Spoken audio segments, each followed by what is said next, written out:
Veronica Hayes stood in the gleaming lobby of Aurelio's, the most expensive restaurant in the city, looking like she had just crawled out of a swamp.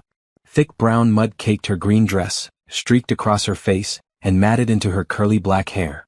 Her hands trembled as she clutched her small purse, the only thing that had somehow stayed clean. Every eye in the lobby turned toward her.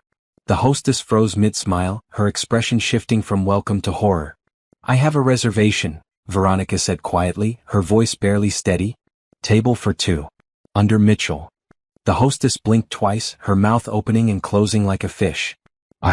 I'm sorry, but perhaps you'd like to reschedule?" Before Veronica could respond, a tall white man in an impeccably tailored navy suit appeared from the dining room. Brandon Mitchell looked exactly like his photo from the dating app. Sharp jawline, dark brown hair perfectly styled, gray eyes that held intelligence and caution in equal measure. He stopped dead when he saw her. The silence stretched between them like a chasm. Veronica watched his eyes travel from her mud-covered shoes up to her face, where a smear of dirt crossed her cheek. His expression shifted from shock to confusion, then to what looked like disappointment. He took one step backward. "Mr. Mitchell," the hostess said quickly, relief flooding her voice. "Perhaps this is a mistake. I can call security if—" "No," Veronica interrupted, lifting her chin despite the humiliation burning through her chest. "I know how this looks. I know you want to leave. But please, just give me 2 minutes to explain." Brandon's hand was already reaching for his phone, probably to call his driver. His jaw tightened, and Veronica could see him calculating the fastest exit strategy. But then his eyes met hers and something made him pause. Maybe it was the desperation in her voice. Maybe it was the way her hands shook. Or maybe it was the fact that despite being covered in filth, she still showed up. 2 minutes, he said finally, his voice carefully neutral. He gestured toward a private corner of the lobby, away from the staring diners. "But we're not going to the table like this." Veronica nodded, grateful tears threatening to spill. She followed him to the corner, acutely aware of the mud dripping from her dress onto the pristine marble floor. A trail of dirty footprints marked her path. She wanted to disappear into the earth itself. Brandon crossed his arms, maintaining a careful distance. "I've heard a lot of excuses for being late to dates, but this is new. So please enlighten me. What possible explanation could there be for showing up like this?" The disgust in his voice wasn't even hidden. Veronica took a deep breath, forcing herself to meet his gaze directly. She would not apologize for what she had done. She would not feel shame for choosing to help. "I was on my way here," she began, her voice growing stronger. "I was actually early. I had plenty of time. I was wearing a different dress, a nice one. My hair was done. I looked presentable, I promise." Brandon raised one eyebrow, clearly unconvinced. But he didn't interrupt. Then I heard screaming. A child's voice, terrified, calling for help. It was coming from the construction site 2 blocks from here. Veronica's hands clenched around her purse. "There's this drainage ditch there, deep and full of muddy water from yesterday's rain. A little boy had fallen in while playing. He was stuck, sinking deeper, and he couldn't get out." The skepticism in Brandon's eyes began to shift, but Veronica couldn't read his expression clearly. She continued, the words tumbling out faster now. "His mother was screaming, trying to climb down, but the sides were too slippery. Other people were calling 911, but the boy was panicking, going under the water. He was maybe 6 years old, Brandon. 6. And he was drowning in mud and dirty water while everyone just stood there waiting for help to arrive." Brandon's arms slowly uncrossed. He took a small step closer. "So I climbed down," Veronica said simply. "I didn't think about my dress or my hair or this date or anything else. I couldn't stand there and watch a child drown. I couldn't do it. The mud was thick and cold and I kept slipping, but I reached him. I pulled him up and held him above the water until a construction worker brought a ladder." She looked down at her ruined dress, at the mud still drying on her arms. "By the time I got him out and made sure he was okay with his mother, I realized what time it was. I thought about going home to change, but I live 40 minutes away and I knew you'd be waiting. I thought if I just explained." Her voice cracked slightly. "I know how this looks. I know what you're thinking. That I'm crazy or irresponsible or making this whole thing up. But I couldn't let a child die, Brandon. I just couldn't. And I couldn't stand you up without at least trying to explain why I look like this." The silence that followed felt eternal. Veronica waited for him to turn and walk away, to laugh in her face, to accuse her of lying. She had used her 2 minutes. The ball was in his court now. Brandon stared at her for a long moment, his gray eyes searching her face. Then, slowly, something in his expression softened. The hard edges of disgust and annoyance melted into something else. Something that looked almost like wonder. "You saved a child's life," he said quietly. It wasn't a question but a statement, as if he was testing the words on his tongue. "You were on your way to meet me, a complete stranger who happens to be wealthy and could potentially change your life, and you stopped to save a drowning child." "Yes," Veronica said simply. "What else could I do?" Brandon laughed then, but it wasn't cruel. It was surprised, almost delighted. He ran a hand through his perfect hair, messing it up for the first time since she'd seen him. "What else could you do?" he repeated, shaking his head. "Most people would have kept walking. Most people would have waited for professionals. Most people would have protected their expensive dress and their important date." "I'm not most people," Veronica said quietly. "No," Brandon agreed, his eyes locked on hers. "You're certainly not." He pulled out his phone and Veronica's heart sank. This was it. He was calling his driver, ending this disaster of an evening. She had known it was too much to hope for understanding. But instead of making a call, Brandon typed something quickly. Then he looked up at her, and there was a warmth in his eyes that hadn't been there before. "I have a penthouse 10 minutes from here," he said. "It has several bathrooms, clean clothes that my housekeeper keeps for guests, and probably the best shower you've ever experienced. I'm going to take you there so you can clean up properly. Then we're going to have dinner, maybe not here but somewhere nice. And you're going to tell me everything about this rescue in detail." Veronica blinked, certain she had misheard. "You want to continue the date?" "I don't want to continue this date," Brandon corrected, his mouth curving into the first real smile she'd seen from him. "I want to start it over properly. Because if you're willing to sacrifice this much to help a stranger, I need to know what kind of person does that. And I need to hear this story from the beginning." Relief flooded through Veronica so powerfully that her knees nearly buckled. "You believe me?" "I believe you," Brandon said firmly. He held out his hand, not caring about the mud. "Come on. My car is outside. And Veronica, thank you for showing up. Muddy or not, you showed up. That tells me more about your character than any pristine appearance ever could." Veronica took his hand, feeling the warmth of his fingers close around hers. For the first time since climbing out of that ditch, she felt like maybe, just maybe, this disaster might turn into something beautiful. As they walked through the lobby together, mud and all, Veronica caught the hostess's shocked expression. But she didn't care anymore. Brandon Mitchell, Billionaire CEO, the man who could have any woman in the city, was holding her hand and smiling at her like she was the most interesting person he had ever met. And all it took was showing up covered in mud with a story of kindness. The doorman held open the glass door, trying not to stare. A sleek black car waited at the curb, the driver already opening the back door.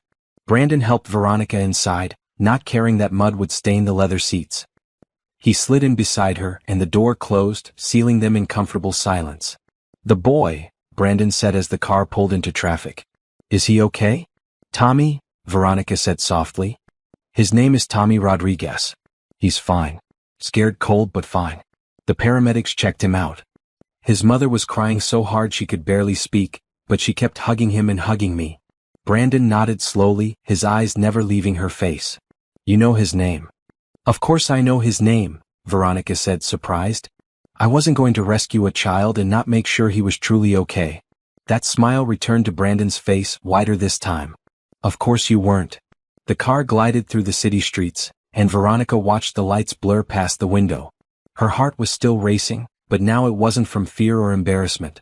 It was from the impossible hope that this man, this successful, handsome man, might actually understand who she was. "Can I ask you something?" Brandon said, breaking the comfortable silence. "Anything. Why didn't you go home to change? You said you live 40 minutes away, but even showing up late and clean would have been better than this, from a conventional standpoint." Veronica considered the question carefully. "Because I thought about how I would feel if I were you. Sitting in that restaurant, waiting, checking my watch, wondering if I'd been stood up. I thought about how it feels to be forgotten or dismissed. And I couldn't do that to you even if you were a stranger. Even if showing up like this meant you'd reject me immediately. At least you'd know I tried. At least you'd know you mattered enough for me to show up, no matter how I looked." The car fell silent except for the soft hum of the engine. When Veronica finally looked at Brandon, she saw something in his expression that took her breath away. It was vulnerability, raw and real, as if her words had reached something deep inside him that rarely saw light. "No one has ever said something like that to me before," he said quietly. "In my world, people are very concerned with appearances. With saying the right things, wearing the right clothes, being seen in the right places. But actually caring about how someone else feels? That's rare. Before Veronica could respond, the car pulled up to a towering building of glass and steel. The doorman rushed to open the car door, his eyes widening at Veronica's appearance but his professional mask never slipping. "Good evening, Mr. Mitchell," he said smoothly. "Evening, Thomas," Brandon replied, helping Veronica out of the car. "We'll be heading straight up." The lobby was all marble and soft lighting, expensive art on the walls and fresh flowers on every surface. Veronica felt acutely out of place, leaving muddy footprints on the pristine floor. But Brandon kept his hand on her elbow, guiding her toward a private elevator, his presence radiating confidence that made her feel protected rather than exposed. The elevator doors closed, sealing them in a space that felt suddenly intimate. Brandon pressed the button for the top floor, and the elevator began its smooth ascent. "I should probably warn you," he said, a hint of nervousness entering his voice for the first time. "My place is, well, it's a lot. I know that sounds arrogant, but I don't want you to feel uncomfortable." Veronica looked at him, this powerful man who suddenly seemed uncertain. "Brandon, I'm currently covered in mud and standing in your private elevator. I think we're past the point of uncomfortable." He laughed, a genuine sound that transformed his entire face. "That's fair." The elevator stopped, opening directly into a penthouse that took Veronica's breath away. Floor-to-ceiling windows revealed the entire city spread out like a sea of lights. The space was open and modern, all clean lines and expensive furniture, but somehow it didn't feel cold. Personal touches were everywhere. Books stacked on tables, a guitar in the corner, photographs on shelves. "This is your home," Veronica said softly, taking it all in. "This is where I live," Brandon corrected. "I'm hoping to figure out how to make it feel like a home." There was a loneliness in those words that made Veronica's heart ache. But before she could respond, Brandon was already moving toward a hallway. "Come on," he said. "The guest bathroom is this way. There should be plenty of towels and I'll have my housekeeper's daughter bring up some clothes. She keeps a wardrobe here for emergencies. You two look about the same size." He opened a door to reveal a bathroom that was bigger than Veronica's entire bedroom. The shower alone looked like something from a spa, all glass and chrome with multiple shower heads. Fluffy white towels were stacked on warming racks, and expensive soaps and lotions lined the shelves. "Take your time," Brandon said gently. "Really take as long as you need. I'll order some food to be delivered and we can eat here if that's okay. Somewhere more comfortable than a stuffy restaurant." Veronica turned to face him, overwhelmed by his kindness. "Brandon, you don't have to do all this. I showed up to our date looking like a swamp creature. You could have just left. But you showed up," he repeated, his eyes intense. "You saved a child's life and then you showed up anyway because you didn't want me to feel forgotten. That kind of person deserves more than rejection, Veronica. That kind of person deserves kindness and patience and understanding." His words wrapped around her heart like a warm blanket. "Thank you," she whispered. "For believing me. For helping me. For all of this." "Thank me after you've had that shower," Brandon said with a smile. "I have a feeling you're going to be thanking the water pressure more than me." He left, closing the door softly behind him. Veronica stood alone in the luxurious bathroom, staring at her reflection in the huge mirror. Mud streaked across her face, her hair was a disaster, and her green dress was completely ruined. But her eyes were bright, alive with something that felt like hope.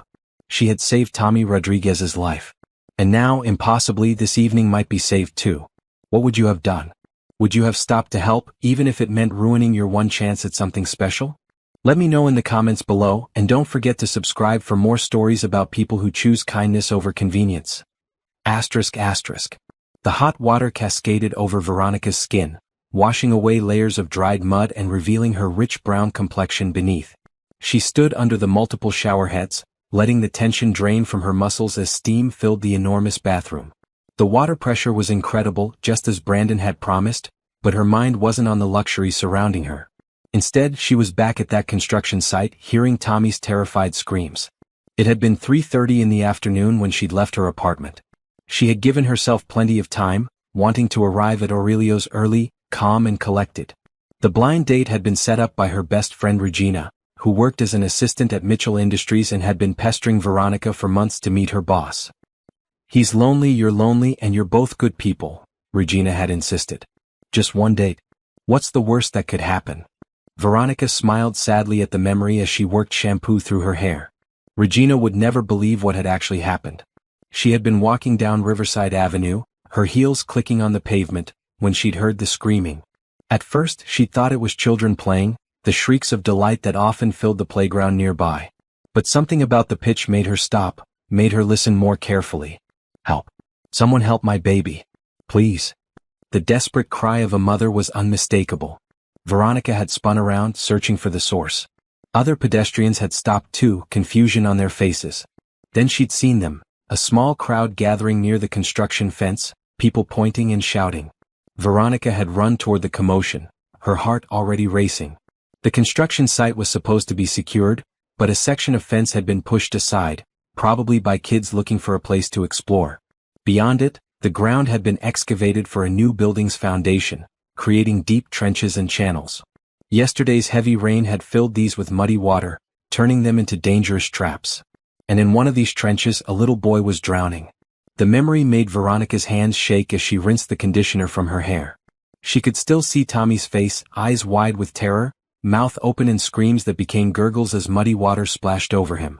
He had been trying to climb the slippery sides of the ditch, but every attempt just made him sink deeper into the thick mud at the bottom. His mother, Rosa Rodriguez, had been on her knees at the edge, reaching down with arms that couldn't possibly reach far enough. Her screams were raw, animal sounds of a parent watching their child die. Someone call 911. A man in a business suit had been shouting into his phone. The fire department is coming, another woman called out. But Veronica had done the math instantly. The ditch was at least 12 feet deep. Tommy was small, maybe 6 years old, and the mud was pulling him down. The water was dark and dirty, filled with construction debris. Every second counted, and help was minutes away. She'd kicked off her heels. "What are you doing?" someone had asked as Veronica climbed over the broken fence. "Getting him out," she'd replied simply. The ground at the edge of the ditch had been slick with rain and mud. Veronica had positioned herself carefully, looking for the safest way down. There wasn't one. The sides were nearly vertical, slick with wet clay. "Lady, you'll kill yourself," the businessman had warned. Rosa had looked up at her, tears streaming down her face. "Please," she'd whispered. "Please save my Tommy." Veronica had met her eyes and nodded. Then she'd sat down at the edge and pushed herself over. Now, standing in Brandon's shower, Veronica closed her eyes and remembered the sickening slide down the muddy slope. Her dress had caught on rocks and roots, ripping and tearing. Her hands had scraped against the rough sides as she tried to control her descent. The mud had been cold and thick, nothing like the warm water now surrounding her. She'd hit the bottom hard, her feet plunging into mud that came up to her knees.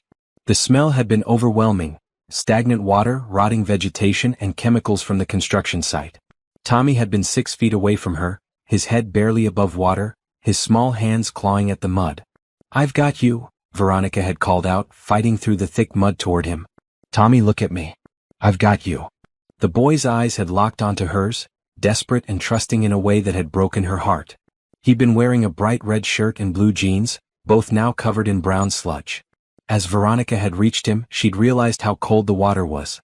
Tommy's lips had been turning blue. "I've got you, baby," she'd repeated, wrapping her arms around his small body and lifting him up. He'd clung to her like a lifeline, his fingers digging into her shoulders. "You're safe now. I won't let go." But getting him out had been the hard part.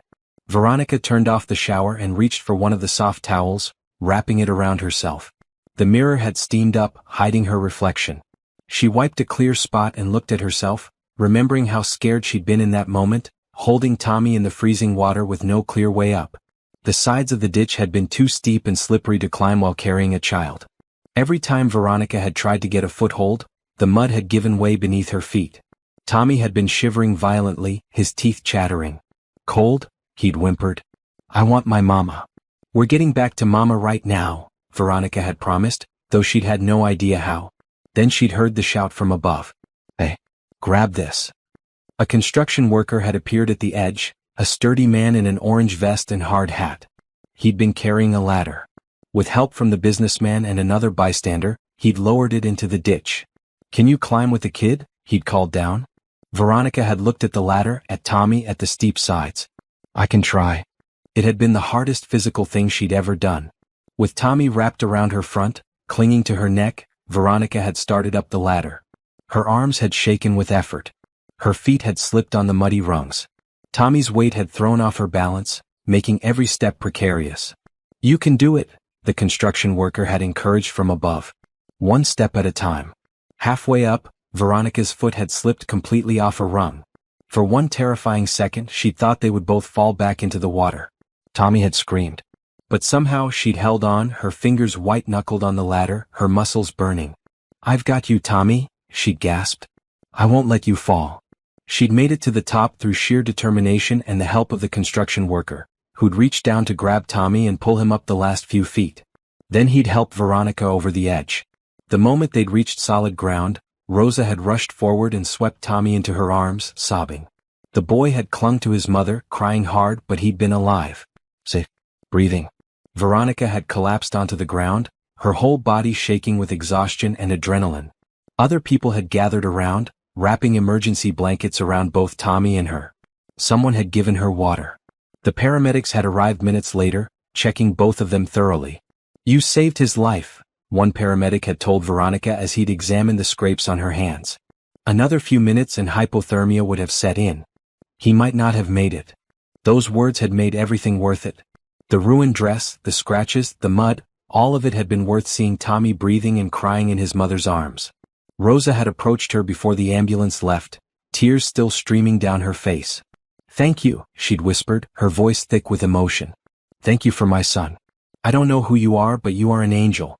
You saved my Tommy's life." Veronica had hugged her tightly, careful of Tommy still wrapped in Rosa's arms. "I'm just glad I was here.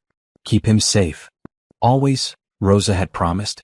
Then she'd looked at Veronica's ruined appearance and frowned with concern. "But look at you. You're hurt. You need to be checked." "I'm fine," Veronica had assured her. "Really? Take care of Tommy. That's what matters." After the ambulance had left with Tommy and Rosa inside, Veronica had finally checked the time on her phone.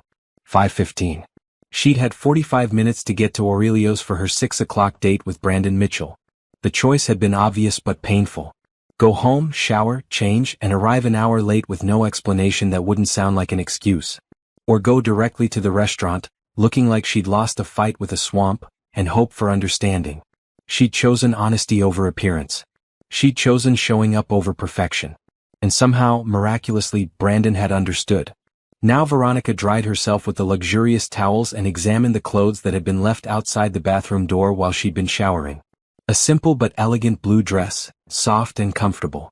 Clean undergarments, still with tags on them. Even a pair of shoes that looked like they might actually fit. She dressed quickly, grateful for the kindness of a stranger's housekeeper. The blue dress hugged her curves perfectly, falling just above her knees. It felt wonderful to be clean, to feel human again. She found a comb and worked through her natural curls, letting them frame her face in soft waves. When she finally emerged from the bathroom, she found Brandon in the kitchen area of the open-plan living space. He'd changed out of his suit into dark jeans and a green sweater that made him look younger, more approachable. He was setting out plates and glasses, preparing for the meal he'd ordered. He looked up when he heard her and his eyes widened. "Wow," he said simply.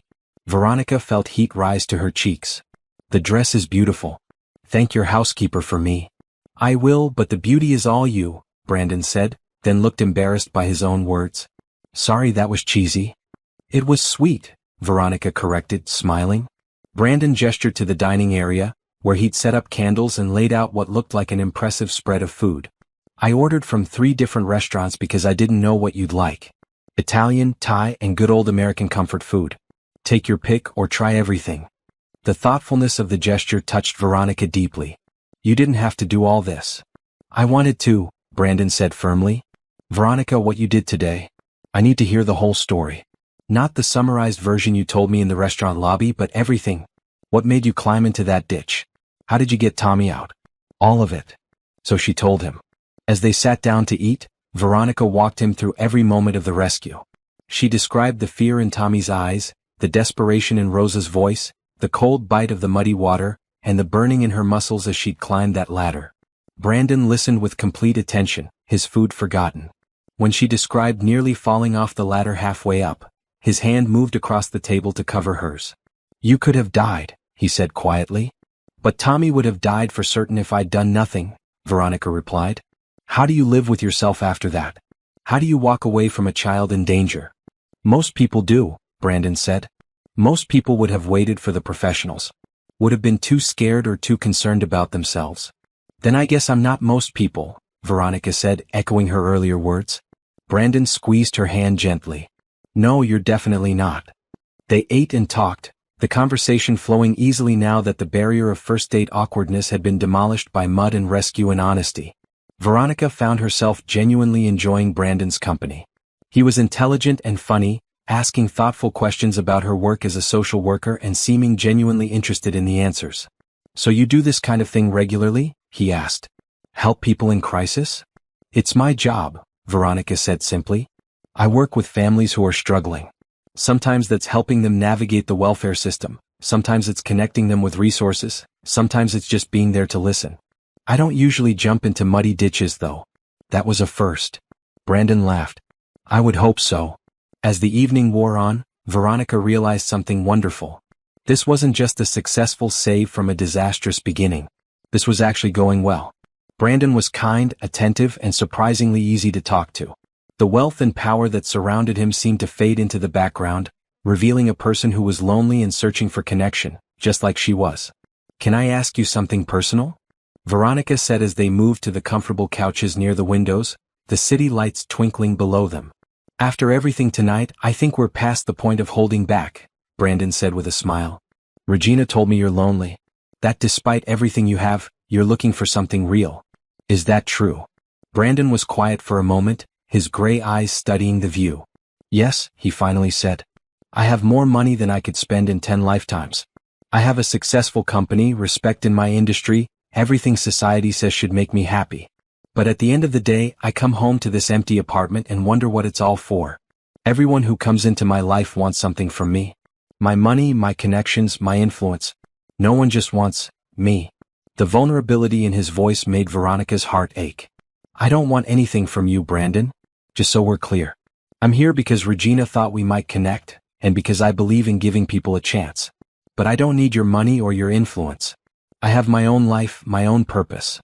I know, Brandon said, turning to look at her. That's what makes you different. That's what made you show up covered in mud rather than stand me up. You see people as people, not as opportunities. That's rare in my world, Veronica. That's incredibly rare. They sat in comfortable silence for a while, watching the city below. Then Brandon spoke again, his voice thoughtful. Tell me about your work. Tell me about the families you help. I want to understand what drives you. So Veronica told him about her job, about the single mothers struggling to feed their children, the families one paycheck away from homelessness, the kids who fell through the cracks of an overburdened system. She told him about the victories and the heartbreaks, the policies that helped and the ones that hurt, the daily battle to make a difference in a world that often felt too broken to fix. Brandon listened to every word, and by the end, there was a fire in his eyes that Veronica hadn't seen before. What if we could help them? He said suddenly. Really help them, not just with temporary solutions but with real, lasting change? What do you mean? Veronica asked. But Brandon was already standing, pacing the room with the energy of someone struck by inspiration. I've been looking for something meaningful to do with my resources. Something beyond just making more money. What if we started a foundation? What if we used my business connections and capital to create real programs for families like the ones you work with? Veronica's heart began to race. Brandon, do you know what something like that could do? How many people it could help? Tell me, he said, his eyes bright. Tell me exactly what you'd do if money and resources weren't an obstacle.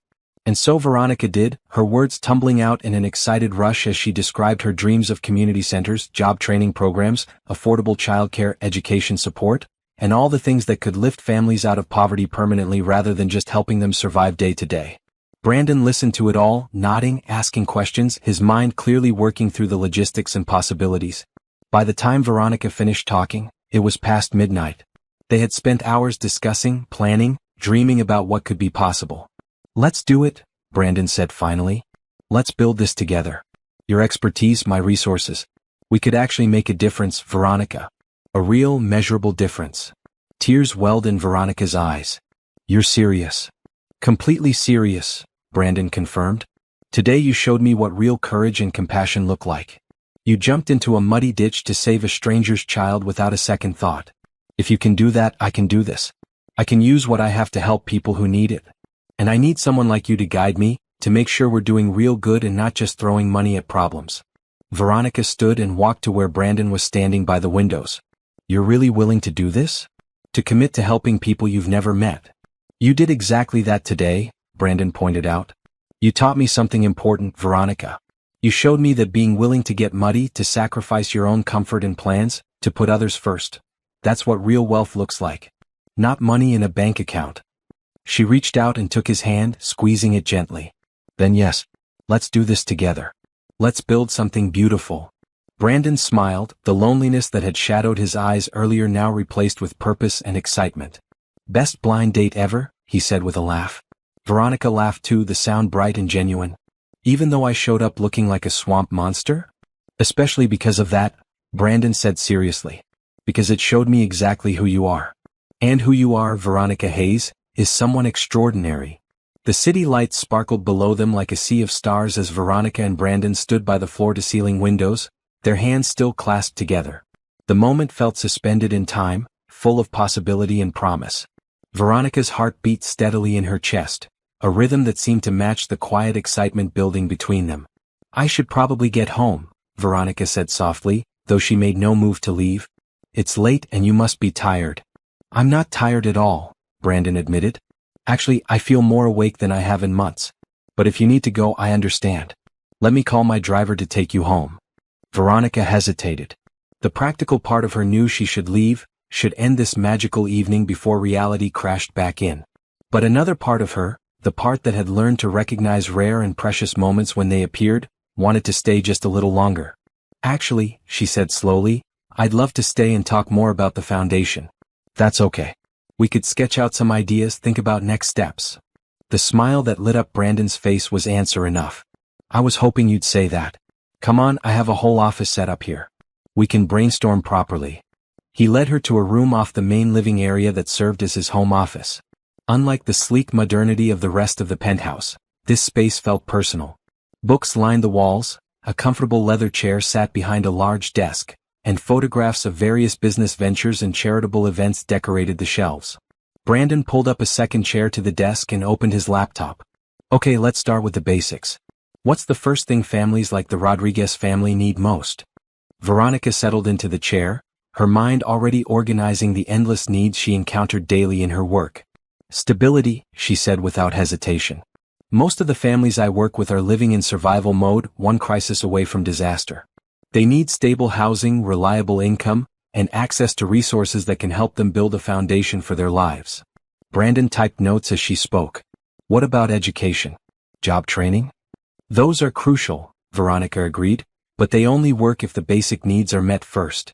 A mother can't focus on job training if she doesn't know where her kids will sleep tonight or how they'll eat tomorrow.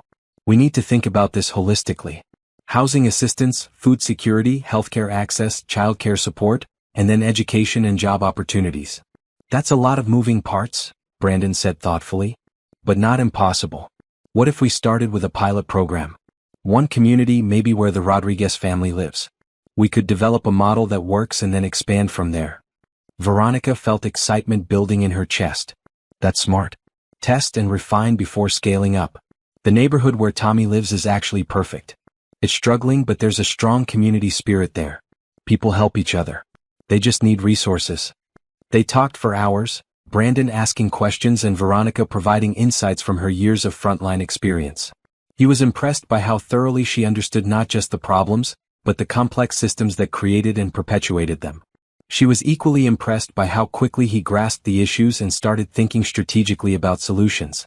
What about a community center? Brandon suggested around 2 a.m.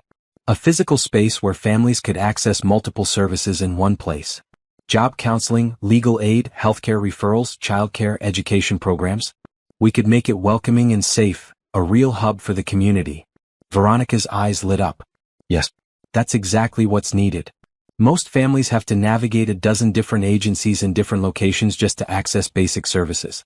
Having everything in one place would remove so many barriers. Brandon made more notes, his fingers flying across the keyboard. We could buy a building in the neighborhood, renovate it, make it beautiful and functional. Hire local people to work there, pump money back into the community economy. And we'd need to hire social workers, counselors, teachers, Veronica added. People who understand the community and can build real relationships with the families. Not just bureaucrats processing paperwork. People like you, Brandon said, looking up from his laptop. Veronica met his eyes. I have a job, Brandon. I can't just leave my current families. What if you didn't have to choose? Brandon asked. What if this foundation employed you to do exactly what you're already doing, but with better resources and less red tape? You could still work with your current families and help us build this program to reach even more people. The offer was tempting, almost overwhelmingly so. Brandon, you barely know me. You can't just offer me a job based on one evening together. Can't I? Brandon challenged gently. Veronica, in the past 6 hours, you've shown me more integrity, compassion, and expertise than most people I've known for years. You saved a child's life this afternoon. You showed up to our date anyway, covered in mud, because you didn't want to make me feel forgotten. You've spent the entire evening teaching me about problems I should have been paying attention to all along. If I can't trust you, who can I trust? Veronica felt tears prick her eyes. You don't know how much I needed to hear that.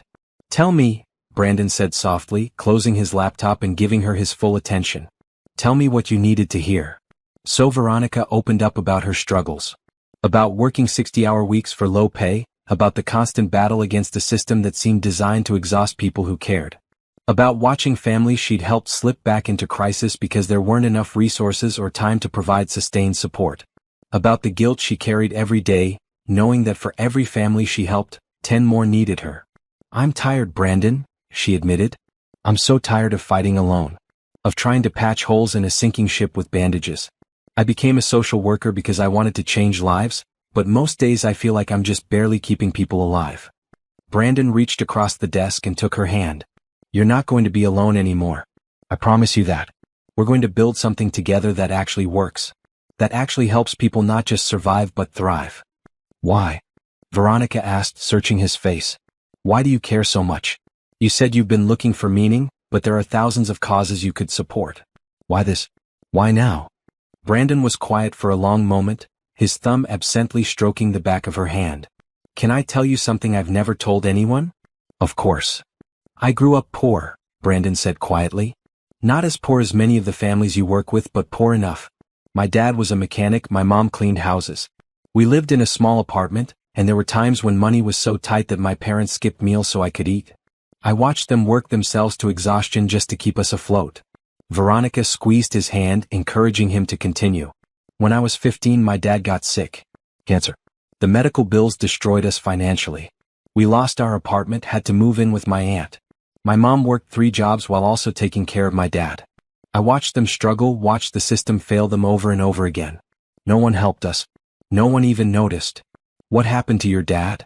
Veronica asked gently. He died 2 years later, Brandon said, his voice thick with old grief. And after he was gone, my mom broke down. Not just emotionally but physically. All that work, all that stress, it caught up with her. She ended up in the hospital too. Brandon, I'm so sorry. That's when I decided I was going to be wealthy, Brandon continued. Not because I wanted luxury or status, but because I never wanted to be that helpless again.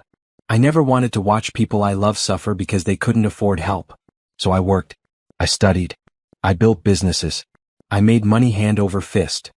He looked out the window at the expensive view, his expression distant.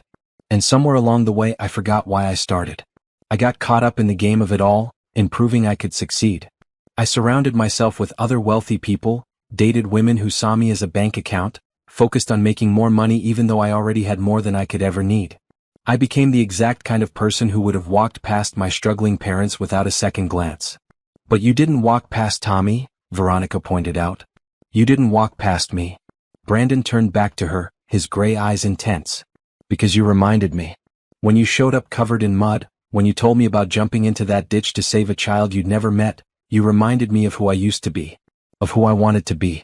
You reminded me that having wealth means having the power to help, and that if I'm not using that power, then what's the point of any of it? Veronica felt her heart expand in her chest. Your parents would be proud of you. They would be proud of this, Brandon corrected, gesturing at the notes on his laptop. Of what we're going to build together. Not of the money or the business success. Those were just tools. But using those tools to help families like mine? To prevent other kids from watching their parents suffer? That's what would make them proud. They sat in silence for a moment, the weight of shared purpose settling over them like a warm blanket. Then Brandon smiled, the sadness leaving his eyes. "I think we need food," he declared. "Real food, not the picked-over dinner we abandoned hours ago. Are you hungry?" Now that he mentioned it, Veronica realized she was starving. "Very. Perfect. I make exceptional grilled cheese sandwiches. It's my one culinary skill." Veronica laughed. "A billionaire who cooks grilled cheese?" "A billionaire who learned to cook grilled cheese when he was 8 because his parents were working late and he was hungry," Brandon corrected with a grin. "Come on, let me show you my skills." They moved to the kitchen, and Veronica watched with amusement as Brandon gathered ingredients with focused determination. He wasn't kidding about it being his specialty. He pulled out artisanal bread, several types of cheese, butter, and various additions like tomatoes and basil. "You take your grilled cheese seriously," Veronica observed. "It's the one thing my mom taught me to cook before she got sick," Brandon explained as he heated a pan. "She said every person should know how to make at least one thing that brings comfort. For her, it was grilled cheese. She made them special with different cheeses and additions. She said food made with care could heal almost anything. She sounds like she was an amazing woman." "She was," Brandon agreed softly. "She would have liked you. She always said to look for people with kind eyes and brave hearts. You have both." Veronica felt warmth spread through her chest at his words. She watched him cook, noting how his careful attention to the simple task spoke of love and memory. When he plated the sandwiches, they were golden and perfect, the cheese melted to exactly the right consistency. They ate standing at the kitchen counter, and Veronica had to admit it was the best grilled cheese she'd ever tasted. The combination of cheeses was perfect, the bread crispy on the outside and soft inside, the addition of fresh tomato and basil elevating it from simple comfort food to something special. "Okay, you weren't kidding about your skills," she admitted. Brandon grinned. "Told you. It's my hidden talent." "What other hidden talents do you have?" Veronica asked teasingly. "Well, I play guitar badly, I can juggle 3 balls but not 4, and I know every word to every song from the musical Hamilton," Brandon replied seriously. "Very useful skills for a CEO." Veronica laughed. "I'd like to hear the guitar playing sometime." "Trust me you wouldn't," Brandon said with a self-deprecating smile. "But I appreciate the vote of confidence."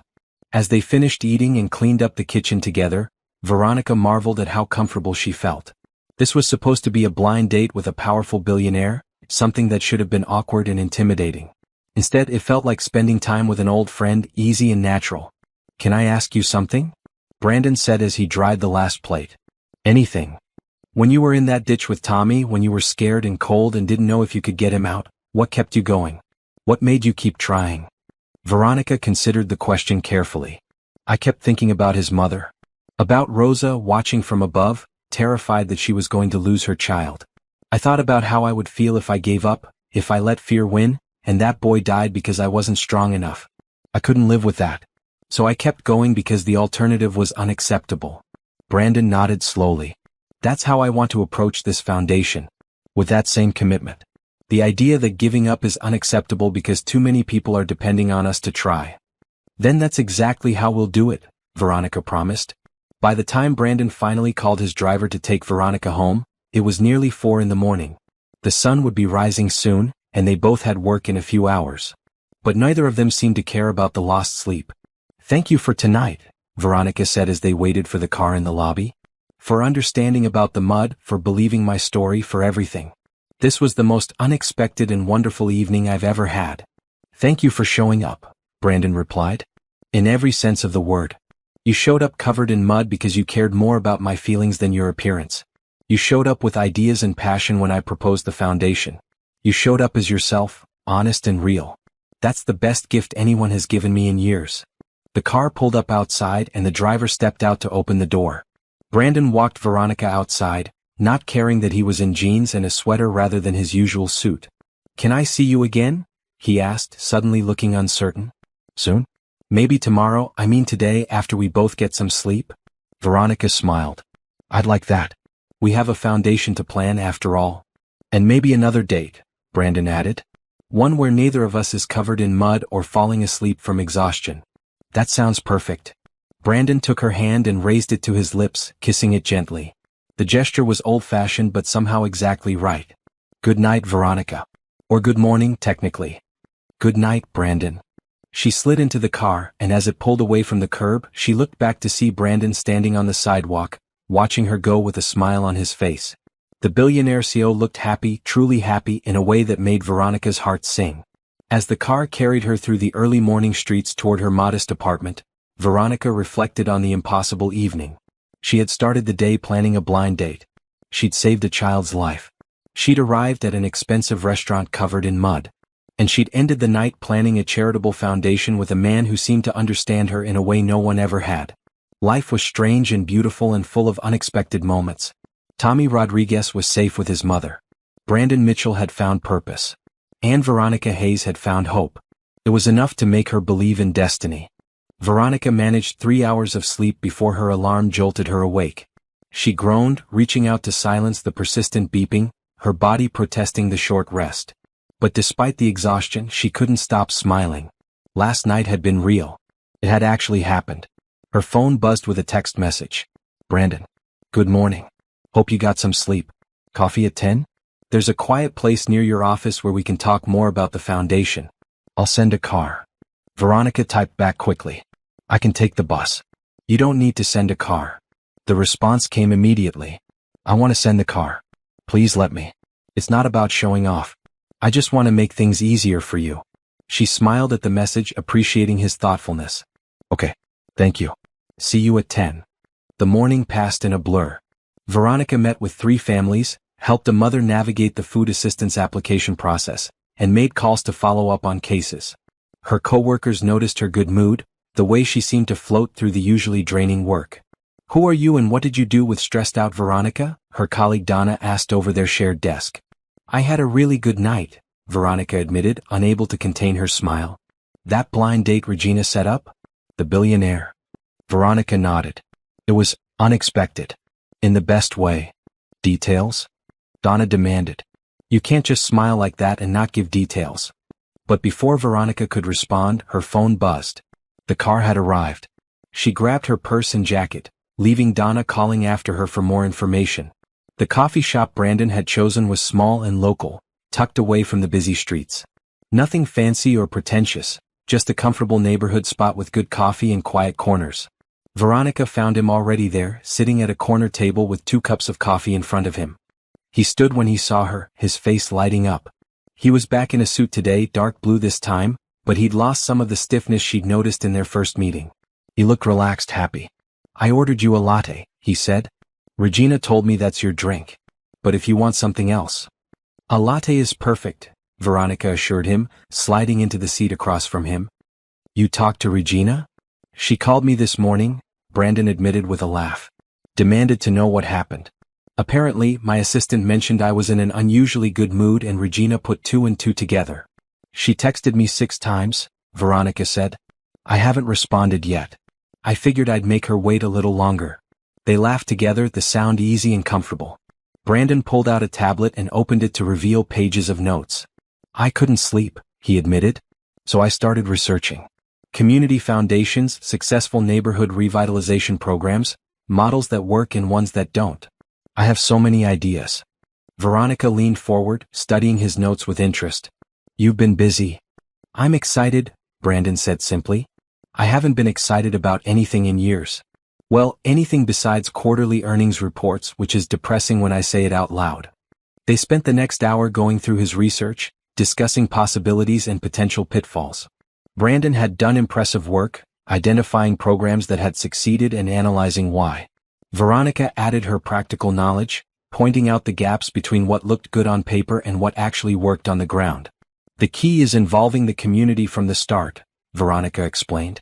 Programs imposed from outside, even well-meaning ones, often fail because they don't address what people actually need. We need to talk to families, listen to them, let them help design the services. Brandon typed notes as she spoke. So we start with community meetings. Get input before we make any decisions. Exactly. And we need to hire from within the community whenever possible. Give people jobs, invest in local talent, show that we trust them to help build something for themselves. I love that, Brandon said, his eyes bright. It's not charity. It's partnership. Right. Charity creates dependency. Partnership creates strength. They talked until their coffee grew cold, until the lunch rush started filling the small shop. Finally, Brandon glanced at his watch and grimaced. I have a meeting in an hour. But I don't want to stop talking. We can continue later, Veronica said. I have families to see this afternoon anyway. Dinner? Brandon asked hopefully. A real dinner this time, where neither of us is exhausted and we can actually enjoy the food? Veronica felt that warm flutter in her chest again. I'd like that. I'll pick you up at 7, Brandon said. Then he hesitated. Actually, is that okay? I don't want to assume or push. If you'd rather meet somewhere. You can pick me up, Veronica said with a smile. I trust you, Brandon. The look he gave her was so full of gratitude and wonder that it took her breath away. You don't know what it means to hear that. As they left the coffee shop together, Brandon walking her to his waiting car so it could take her back to work, they nearly collided with a woman pushing a stroller. Brandon stepped back quickly, apologizing, but the woman's eyes widened in recognition. Veronica? Is that you? Veronica looked closer and gasped. Rosa? It was Tommy's mother, looking much better than she had yesterday at the construction site. She was neatly dressed, her dark hair pulled back, and her face was bright with surprise and joy. In the stroller, Tommy sat bundled in a warm jacket, a bandage on his forehead but otherwise looking healthy and happy. I can't believe I'm seeing you, Rosa said, her voice thick with emotion. I've been trying to find you. The police took your information, but I wanted to thank you properly. You saved my baby's life. Veronica knelt down beside the stroller, smiling at Tommy. Hey there, little man. How are you feeling? Good, Tommy said shyly. Mama says you're a hero. Your mama is very smart, Veronica said, ruffling his hair gently. But you're the brave one. You held on until help came. Rosa was crying now, happy tears streaming down her face. I don't know how to thank you. You risked your life for my son. I can never repay that. You don't need to repay anything, Veronica said firmly, standing and taking Rosa's hands. I'm just grateful I was there. That Tommy is okay. That's all the thanks I need. Brandon had been standing quietly to the side, but now he stepped forward. Mrs. Rodriguez? My name is Brandon Mitchell. I'm a friend of Veronica's. Rosa looked at him, clearly uncertain. Brandon pulled out a business card and handed it to her. I'm starting a foundation to help families in this neighborhood. We're going to build a community center, provide services, create opportunities. Veronica is going to help me run it. Rosa looked at the card, then at Brandon, then at Veronica. You're doing this because of Tommy? We're doing this because people like you deserve support, Brandon said gently. Because families shouldn't have to struggle alone. Because your neighborhood has potential that just needs resources to flourish. But I want you to know, Veronica added, that you and Tommy can be part of it if you want. We're going to need input from families who live here, who understand what the community needs. Your voice matters. Rosa pressed the business card to her chest, fresh tears falling. My whole life, people have told me what I need. No one has ever asked me what I want. No one has ever said my voice matters. Well, it does, Brandon said firmly. It absolutely does. They talked for a few more minutes, exchanging contact information and promising to stay in touch. When Rosa finally continued on her way, pushing Tommy's stroller down the sidewalk, she kept turning back to wave, her face glowing with hope. That was beautiful, Brandon said softly, watching them go. That's what we're building, Veronica replied. That hope. That sense of being seen and valued. Brandon took her hand right there on the public sidewalk and squeezed it gently. We're going to change lives, Veronica. Starting with hers. That evening, Brandon picked Veronica up at her apartment building in a regular car, not a limousine. He dressed down slightly, wearing dark pants and a green button-down shirt instead of a full suit. He looked handsome and approachable, and Veronica's heart skipped when she opened the door to find him standing there with a small bouquet of flowers. These are for you, he said, offering the bouquet. Nothing too fancy. I remember you said you prefer simple things. The flowers were perfect, bright sunflowers and purple irises, cheerful and uncomplicated. They're beautiful. Let me put them in water. Brandon waited in her small living room while she arranged the flowers in a vase. She could see him looking around, taking in her modest apartment with its second-hand furniture and walls covered in photos and children's drawings from families she'd helped. I like your place, he called out. It feels like a home. It's small, Veronica said, returning with the vase and setting it on her coffee table. But it's mine. Size doesn't matter, Brandon said. You've made it warm. Personal. My penthouse is 10 times bigger and feels empty in comparison.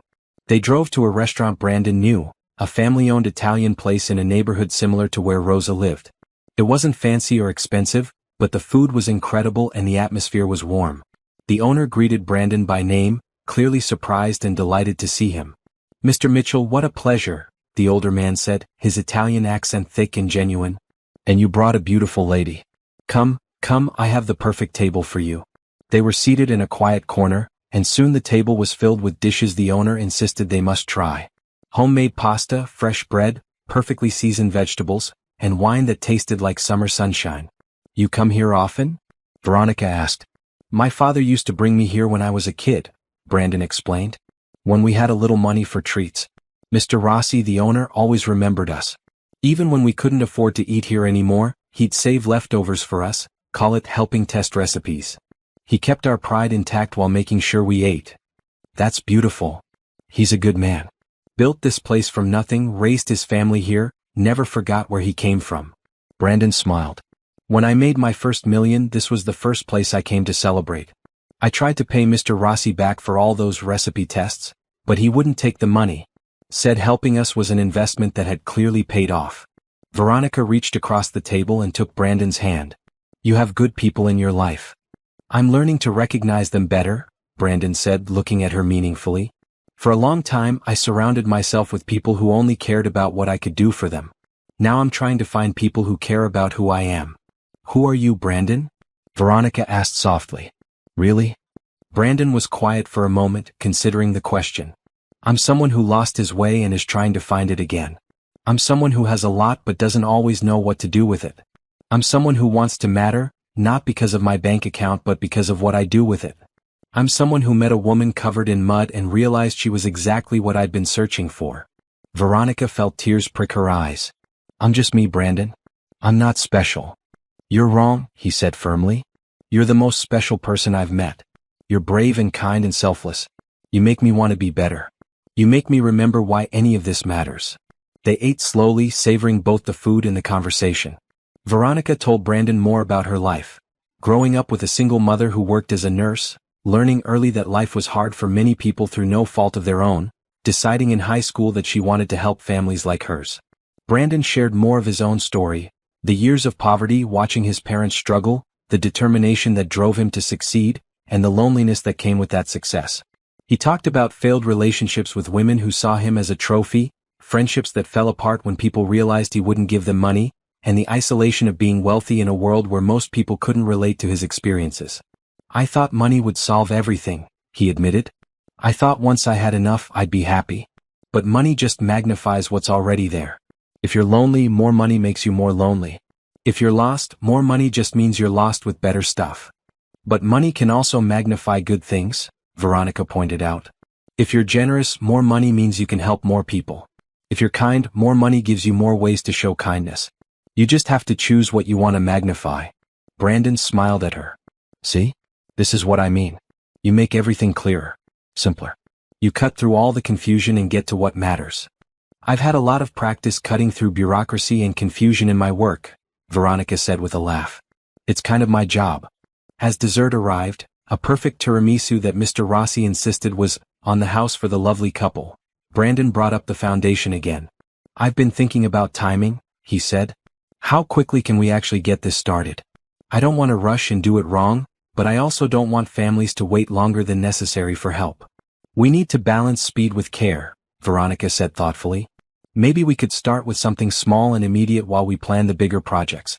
Like an emergency assistance fund that families can access right away for things like rent help, medical bills, car repairs. The kind of immediate crises that can spiral if not addressed quickly." Brandon's face lit up. "Yes, we could set that up within days.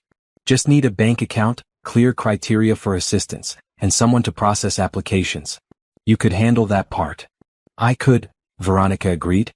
"And it would let us start helping people immediately while we work on the community center and longer-term programs." "How much should we fund it with to start?"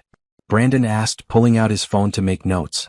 Veronica did quick math in her head based on the families she worked with. 200,000 would help a lot of families for several months while we build the infrastructure for sustainable support. "Let's make it $1 million, Brandon said casually. "Give us room to help more people and test what works." Veronica nearly choked on her wine. $1 million? Brandon, that's less than I spent on my car, Brandon said firmly. And this will actually make a difference. Don't think about it as a huge amount. Think about it as what it can do. How many families can stay in their homes? How many kids can see a doctor? How many parents can fix their car so they can get to work? That's what $1 million means. Not the number, but the lives it changes. Veronica felt overwhelmed by his generosity. You're really serious about this? I've never been more serious about anything, Brandon promised. Tomorrow I'll have my lawyers draw up the foundation paperwork. We'll make it official. The Hope and Kindness Foundation. How does that sound? Hope and kindness, Veronica repeated softly. It's perfect. That's what you showed me, Brandon said. Hope that things can be better and the kindness to make it happen. That's what I want this foundation to represent. They talked until the restaurant began to close, Mr. Rossi finally gently suggesting they might want to continue their conversation elsewhere as his staff needed to clean. Brandon apologized profusely and left a tip that made the older man's eyes widen, despite his protests. You are too generous, Mr. Rossi said, trying to return some of the money.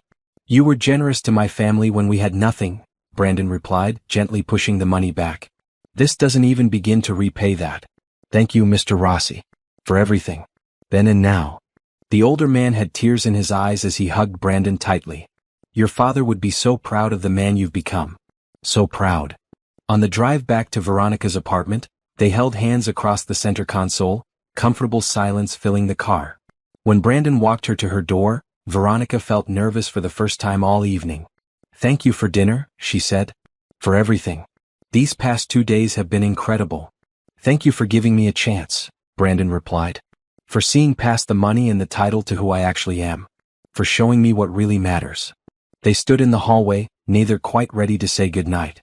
Finally, Brandon leaned forward and kissed her cheek, soft and gentle. Good night, Veronica. I'll call you tomorrow about the foundation paperwork. Good night, Brandon. She watched him walk down the hallway to the elevator, and he turned back to wave before the doors closed. Veronica entered her apartment, touching her cheek where he'd kissed her, feeling like she was floating. Her phone buzzed with a text from Regina. Girl. You better call me right now. Veronica laughed and called her friend, spending the next hour recounting everything that had happened. Regina listened with increasingly excited interruptions, her delight obvious even through the phone. I knew you two would be perfect together, Regina said triumphantly. I just knew it. It's only been 2 days, Veronica cautioned, though she couldn't stop smiling. 2 days in which you saved a life, started a foundation, and made the loneliest billionaire I know smile again, Regina countered. I'd say that's a pretty good start. As Veronica finally ended the call and got ready for bed, she couldn't argue with that logic. It was a pretty good start indeed. Are you following along? What do you think Veronica and Brandon should focus on first with their foundation? Let me know in the comments and subscribe so you don't miss the next chapter where their plans really start taking shape. Asterisk asterisk. The conference room at Mitchell Industries was nothing like the spaces Veronica was used to. The table was polished wood that probably cost more than her car, the chairs were leather that whispered comfort, and the view from the windows showed the entire city spread out below. She felt out of place in her simple red dress and modest jewelry, but Brandon's warm smile when she entered made those worries fade. Veronica, thank you for coming, he said, standing to greet her. I want you to meet some people who are going to help us make this happen. 4 other people were in the room, 2 lawyers, a financial advisor, and a woman Brandon introduced as Sarah Chin, who ran his company's charitable giving program. Sarah has experience setting up foundations and navigating nonprofit regulations, Brandon explained. She's going to help us structure this properly so we can start helping families as quickly as possible. They spent the morning going through the legal and financial framework needed to establish the Hope and Kindness Foundation. Veronica listened carefully, asking questions when the legal language became too complex. She was impressed by how thorough Brandon's team was, how they anticipated problems before they arose and built solutions into the structure. The Emergency Assistance Fund can be operational within a week, Sarah explained, pointing to documents on her tablet. We'll need clear criteria for who qualifies and what kind of assistance we can provide. Veronica, you'll be the program director, which means you'll have final say on approvals. Me? Veronica said, surprised. Shouldn't there be a committee or review process? You're the expert, Brandon said firmly. You know what families need better than any committee. I trust your judgment completely. The lawyers outlined the legal protections needed, the tax implications and the reporting requirements. The financial advisor discussed investment strategies to ensure the foundation's endowment would grow over time, providing sustainable funding for years to come. Mr. Mitchell wants to seed the foundation with $10 million initially, the financial advisor said casually. Veronica's head snapped up. 10 million? Brandon, yesterday you said 1 million for the emergency fund. That's still the plan for the emergency fund, Brandon confirmed. But I've been thinking bigger. We need capital for the community center, staff salaries, program development, and a reserve fund for sustainability. 10 million gives us room to grow without constantly fundraising in the early years. That's an enormous amount of money, Veronica said, feeling overwhelmed. It's an investment in a community, Brandon corrected. In families. In the future. It's exactly what I should be doing with my resources. Sarah pulled up architectural drawings on the large screen at the end of the room. I took the liberty of identifying 3 potential properties for the community center. All are in or near the neighborhood where Mrs. Rodriguez lives. Each has good bones, potential for renovation, and enough space for the programs you discussed. Veronica leaned forward, studying the buildings. One was an old library, another a former school, and the third had been a community recreation center that closed due to funding cuts. They all had character, history, and presence in the neighborhood. The recreation center makes the most sense, she said thoughtfully. People in the community already know it, have memories there. Reopening it would feel like reclaiming something that was lost rather than imposing something new. I agree, Brandon said. Plus it already has the infrastructure for the kinds of programs we want to offer. Basketball courts, classroom space, a kitchen for cooking classes and food distribution. The building needs significant renovation, Sarah warned. New roof, updated electrical, accessibility improvements. We're talking a couple $1 million in renovation costs. Do it, Brandon said without hesitation. Do it right. Make it beautiful and functional. I want families to walk in and feel welcomed, valued. Not like they're getting charity but like they're coming to a place that was built with care and respect. The lawyers made notes, Sarah added tasks to her project list, and Veronica felt excitement building in her chest. This was really happening. They were really going to build something meaningful. One more thing, Brandon said, pulling up a different document. Staffing. Veronica, I want you to be the executive director of the foundation. Brandon, I have a job, Veronica protested. I can't just leave my current families. What if I told you that the foundation would hire additional social workers to take over your current caseload, ensuring your families continue to receive the same quality care? Brandon said. What if I told you that as executive director, you'd be paid twice what you make now with better benefits and the resources to actually help families instead of just managing their crisis? Veronica's breath caught. You've thought of everything. I've thought about what would make you say yes, Brandon admitted. Because I need you in this role, Veronica. Not just for your expertise, though that's invaluable, but because you understand these families on a level I never could. You've lived their struggles. You know what they need, not theoretically but practically. You care about them as people, not statistics. That's what this foundation needs at its core. The financial advisor slid a document across the table. This is the proposed compensation package, Ms. Hayes. Please review it and let us know if you have questions. Veronica picked up the document, her hands trembling slightly. The salary was more than double her current pay. The health insurance was comprehensive. There was retirement matching, paid time off, continuing education funds, and even a stipend for professional development. This is too much, she whispered. It's market rate for an executive director of a foundation this size, Sarah said matter-of-factly. Actually, it's slightly below market rate, but Brandon wanted to ensure most of our funding goes directly to programs rather than administration. You deserve this, Brandon said softly, his gray eyes holding hers. You deserve to be compensated fairly for the work you do. You deserve to not worry about paying your own bills while you help other people pay theirs. You deserve resources and support and recognition. Please say yes. Veronica looked around the table at the faces watching her expectantly. These successful, professional people were waiting for her answer, ready to help her build something extraordinary. All she had to do was say yes. Okay, she said, her voice growing stronger. Yes, I'll be the executive director. Let's do this. The room erupted in smiles and congratulations. Sarah immediately began outlining next steps. The lawyers discussed contract details, and the financial advisor talked about setting up accounts. But all Veronica could focus on was Brandon's face, the joy and pride shining in his expression. When the meeting finally ended and the others filed out, chatting about timelines and logistics, Brandon stayed behind with Veronica. "Thank you," he said simply. "For trusting me. For believing in this." "Thank you for making it possible," Veronica replied. "For seeing the value in helping people who can't offer you anything in return." "They're offering me something incredibly valuable," Brandon corrected. "Purpose. Meaning. A reason to wake up every morning that goes beyond profit margins and stock prices. They're offering me the chance to matter." They stood by the windows looking out at the city below. Somewhere down there, Rosa was taking care of Tommy. Somewhere, families were struggling, hoping for help that was about to arrive. Somewhere, the future they were building was already beginning to take shape. "When do we start?" Veronica asked. "Today," Brandon said with a grin. "Sarah's already drafting press releases about the foundation. I want to announce it publicly next week, let the community know help is coming. But we can start processing emergency assistance applications immediately if you're ready." "I'm ready," Veronica confirmed. "I have at least a dozen families off the top of my head who need immediate help. Can we process those first?" "Absolutely. Make a list, provide the details, and we'll get checks out by tomorrow." Veronica felt tears threatening. "Tomorrow?" "Brandon, it usually takes weeks to get emergency assistance through official channels, if families qualify at all. You're saying we can help them tomorrow?" "That's exactly what I'm saying. No red tape. No bureaucracy. Just help when people need it most."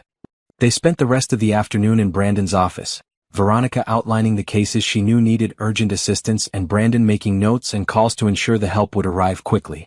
There was Mrs. Parker, whose electricity had been shut off and who was trying to keep her diabetic son's insulin cold with ice from gas stations. There was Mr. Thompson, who needed car repairs to get to his new job but couldn't afford them. There was the Nguyen family, facing eviction because medical bills had drained their savings. For each case, Brandon asked questions. How much do they need? What would solve the immediate crisis? What additional support might help prevent future crises? By evening, they had processed 12 emergency assistance applications. 12 families would wake up tomorrow with their immediate crisis solved, with breathing room to plan for the future rather than just survive the present. "I can't believe we just did that in one afternoon," Veronica said, exhausted but exhilarated. "Cases I've been trying to help for weeks, just solved." "That's what resources without bureaucracy can do," Brandon said. "Imagine what we'll accomplish when the community center is open and we have full programs running." They ordered dinner to be delivered to the office, too energized to stop working. While they ate, they refined the criteria for the emergency assistance program, discussed hiring needs, and brainstormed programs for the community center. "We should have a job training program," Veronica suggested. "But not just generic resume writing. Real skills training that leads to actual jobs. Partner with local businesses, create apprenticeships, guarantee interviews for people who complete the training."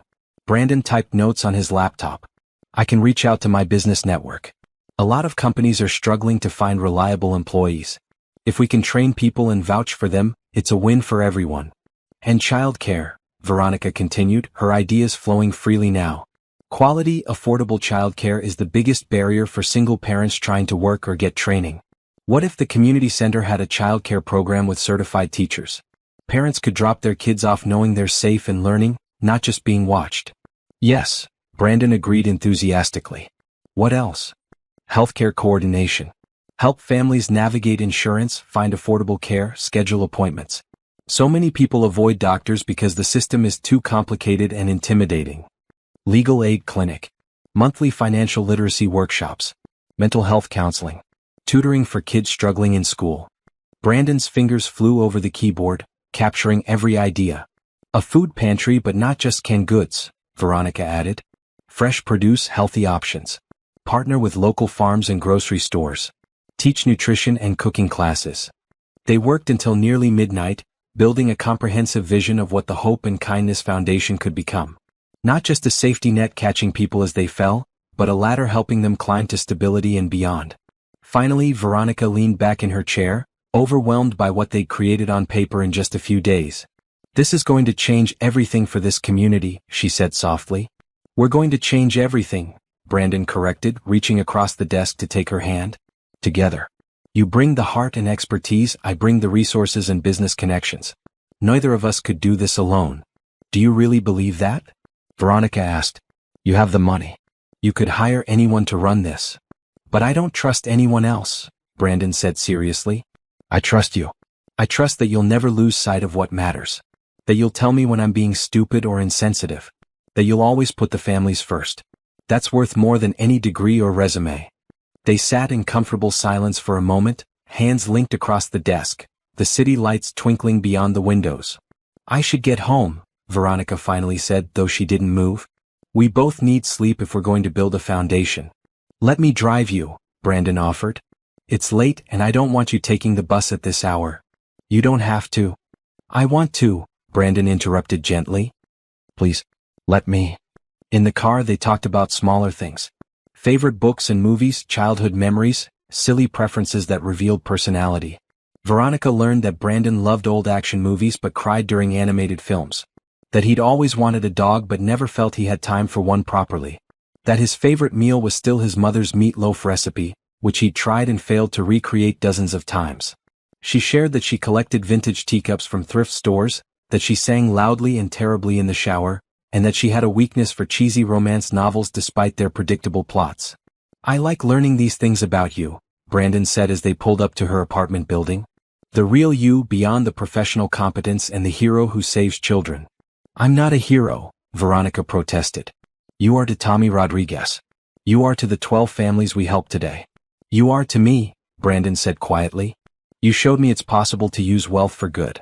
That's heroic, Veronica. Showing someone a better way to live. He walked her to her door again, the routine already feeling natural and right. This time, when he leaned in to kiss her cheek, Veronica turned her head slightly so their lips met instead. It was brief, gentle, perfect. Good night, Brandon, she whispered. Good night, Veronica. Sweet dreams of community centers and changed lives. She laughed softly. Sweet dreams of grilled cheese sandwiches and billionaires who actually care. Inside her apartment, Veronica changed into comfortable clothes and made herself tea. She sat on her couch, looking at the sunflowers and irises Brandon had given her, still fresh and bright in their vase. Her phone buzzed with a text. Thank you for saying yes. To the foundation. To dinner. To everything. You're making me believe in hope again. Veronica smiled and typed back. Thank you for seeing the person covered in mud and deciding she was worth knowing. You're making me believe in miracles. She fell asleep that night with dreams of community centers full of laughter, families celebrating stability, and a handsome billionaire who made grilled cheese sandwiches and believed in kindness. The foundation was officially born that day, but something else was born too. Something fragile and precious between two people who'd found each other in the most unexpected way. Something that promised to grow into something beautiful if they nurtured it with the same care they were bringing to their work. Hope and kindness indeed. The next 3 weeks passed in a blur of activity, meetings, planning sessions, and constant forward momentum. Veronica gave notice at her current job, working with her colleagues to ensure smooth transitions for her families. True to his word, Brandon hired 2 additional social workers to absorb her caseload, both excellent professionals who came with strong references and genuine compassion for the work. I feel guilty leaving, Veronica admitted to Donna on her last day at the agency. Don't, Donna said firmly, hugging her tight. You're not leaving social work. You're expanding it. Everything you'll do with the foundation will help more people than you ever could, working one case at a time here. We're proud of you. The Hope and Kindness Foundation offices were set up in a renovated space near the future community center. Nothing fancy but comfortable and welcoming. Veronica had a real office with a door and windows, a luxury she'd never experienced before. Brandon had furnished it thoughtfully, a comfortable desk chair that supported her back properly, good lighting, and a wall she could dedicate to photos of the families they'd help. Sarah Chin became an invaluable partner, handling the administrative and legal complexities while Veronica focused on program development and community outreach. Together, they hired a small but dedicated staff, 3 program coordinators, 2 administrative assistants, and a facilities manager to oversee the community center renovation. The renovation itself was proceeding faster than expected. Brandon had hired the best contractors, paid them well, and given them clear timelines. When problems arose, they were solved quickly with resources rather than cut corners. Veronica visited the site weekly, watching the old recreation center transform before her eyes. The roof was replaced first, stopping the leaks that had plagued the building. Then came new windows, updated electrical and plumbing, fresh paint in cheerful colors. The gymnasium floor was refinished until it gleamed. The classrooms were modernized with new technology and flexible furniture. The kitchen was equipped with commercial-grade appliances for the cooking classes and food programs Veronica had planned. "It's beautiful," she breathed during one site visit, standing in what would become the main community room. Light poured through the new windows, illuminating walls painted a warm yellow. "It feels hopeful." Brandon stood beside her, an arm around her waist. They'd grown comfortable with casual affection, their relationship deepening naturally alongside their work. They hadn't defined what they were yet. Boyfriend and girlfriend seemed too simple, partners felt too clinical, but they were definitely something. "The contractor says we'll be ready to open in 3 weeks, Brandon said. Just in time for the gala. The gala had been Sarah's idea. A fundraising and awareness event to celebrate the foundation's launch, introduce it to Brandon's wealthy friends and business associates, and hopefully generate additional donations to supplement Brandon's initial funding. Veronica had been nervous about it at first, uncomfortable with the idea of a fancy party while families struggled. But Sarah had convinced her it was necessary. "Rich people like to support causes when they're made to feel part of something meaningful," Sarah had explained. "Give them a compelling story, show them real impact, and they'll write checks. That money helps more families. Don't let your discomfort with wealth get in the way of helping people." So Veronica had agreed, though she'd insisted the event be held at the nearly completed community center rather than some expensive hotel ballroom. She wanted donors to see exactly where their money would go. In the meantime, the emergency assistance program was making a real difference. In 3 weeks, they'd helped 47 families with immediate crises. Mrs. Parker's electricity was restored, and they'd also helped her navigate assistance programs to ensure it wouldn't be shut off again. Mr. Thompson got his car fixed and a gas card to cover his commute for the first 3 months of his new job. The Nguyen family's eviction was stopped, and they were connected with budgeting assistance to manage their medical debt. Each success story filled Veronica with joy, but also with a bittersweet awareness of how many more families still needed help. The emergency assistance was just a bandage. The real healing would come from the comprehensive programs they were building. Veronica made it a priority to stay connected with the families they helped, including Rosa and Tommy Rodriguez. She visited them twice during those busy weeks, bringing toys for Tommy and spending time just talking with Rosa about the neighborhood and what families needed. "People are excited about the community center reopening," Rosa told her during one visit. "But they're also scared. Scared it won't really be for them.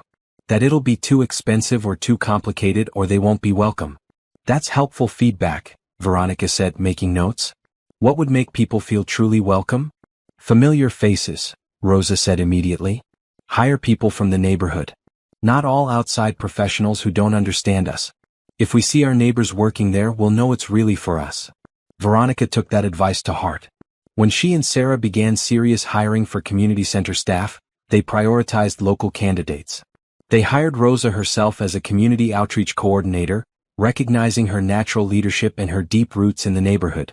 They recruited parents from the community for childcare positions, teachers from the local schools for tutoring programs, and residents who knew everyone for front desk and administrative roles. "This is exactly right," Brandon said when Veronica explained the hiring strategy. "We're not bringing services to the community. We're empowering the community to serve itself."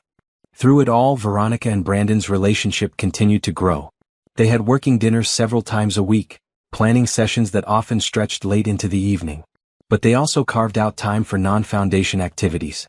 Brandon took Veronica to a baseball game, where she taught him to actually enjoy the sport he'd only ever watched from expensive box seats. She introduced him to her favorite taco truck, where the food cost less than $5 and tasted better than most fancy restaurants. He showed her his favorite bookstore, a dusty independent shop where he'd spent hours as a teenager escaping his stressful home life. She took him to the community theater where she volunteered occasionally, introducing him to a world of art and culture that had nothing to do with expensive galleries and exclusive openings. They were learning each other, fitting together piece by piece like a puzzle, gradually revealing its picture. Brandon learned that Veronica was a morning person who needed coffee before conversation. Veronica discovered that Brandon was a stress baker who made elaborate cakes at midnight when work worried him. He learned she was fiercely independent but secretly craved someone to lean on. She discovered he was generous to a fault but struggled to accept help himself, as if he had to earn his place in people's lives by being useful.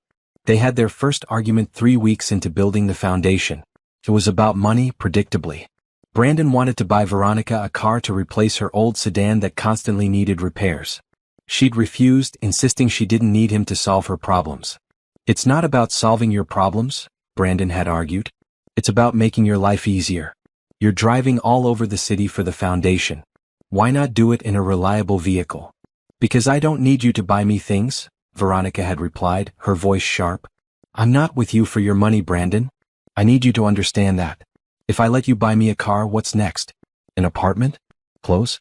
Where does it stop? It stops wherever you want it to stop, Brandon had said, frustrated. I'm not trying to control you or buy your affection. I just hate seeing you stuck on the side of the road with car trouble when I could easily prevent it.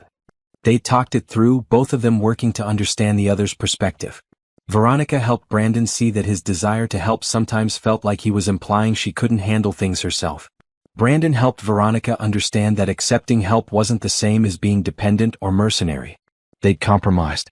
No new car, but Brandon's mechanic would do a thorough inspection and necessary repairs on her current vehicle, with the foundation covering the cost as a business expense since she used it for work. We're going to have more disagreements, Brandon had said after they'd resolved the argument. We come from such different worlds. Good, Veronica had replied. Disagreements mean we're being honest with each other. I don't want a relationship where I pretend to agree with everything you say just because you're wealthy and I'm not. I don't want that either, Brandon had assured her. I want you to call me out when I'm being stupid or insensitive. I need that. The argument had actually strengthened their relationship, proving they could work through conflict with respect and honesty. As the gala approached, preparations intensified. Caterers were hired, decorations planned, invitations sent. Brandon's assistant reported that over 200 people had RSVP'd, including some very wealthy and influential individuals. The potential for fundraising was significant. Veronica worked with Sarah to prepare materials for the event, a professional video showcasing the community and the need, printed materials explaining the foundation's programs, and displays featuring some of the families they'd already helped, with their permission. We're going to have Rosa speak, Veronica decided. She's articulate, she's genuine, and her story about Tommy will move people. Real impact is more powerful than any statistics I could share. Sarah agreed, and Rosa accepted the invitation eagerly, though nervously. Veronica helped her prepare, coaching her to just speak from the heart about what the foundation meant to her family and community. Brandon was also preparing his own remarks, practicing them with Veronica late one evening in his penthouse.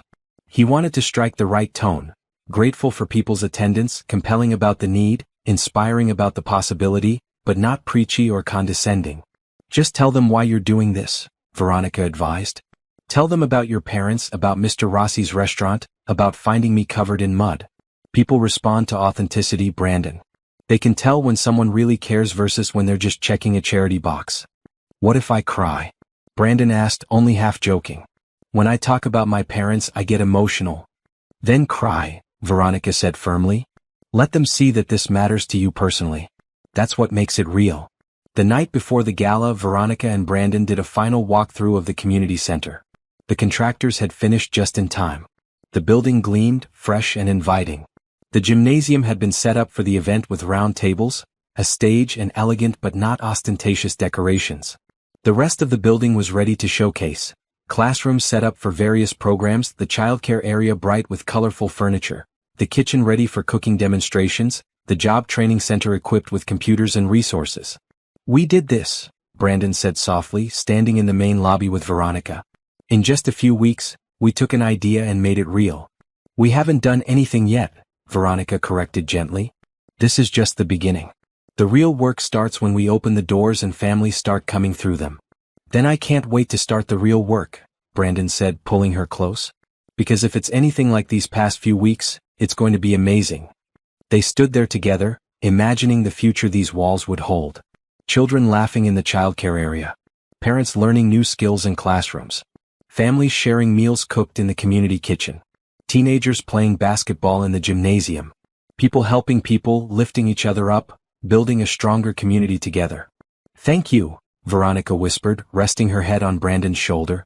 For making this possible. For believing in it. For believing in me.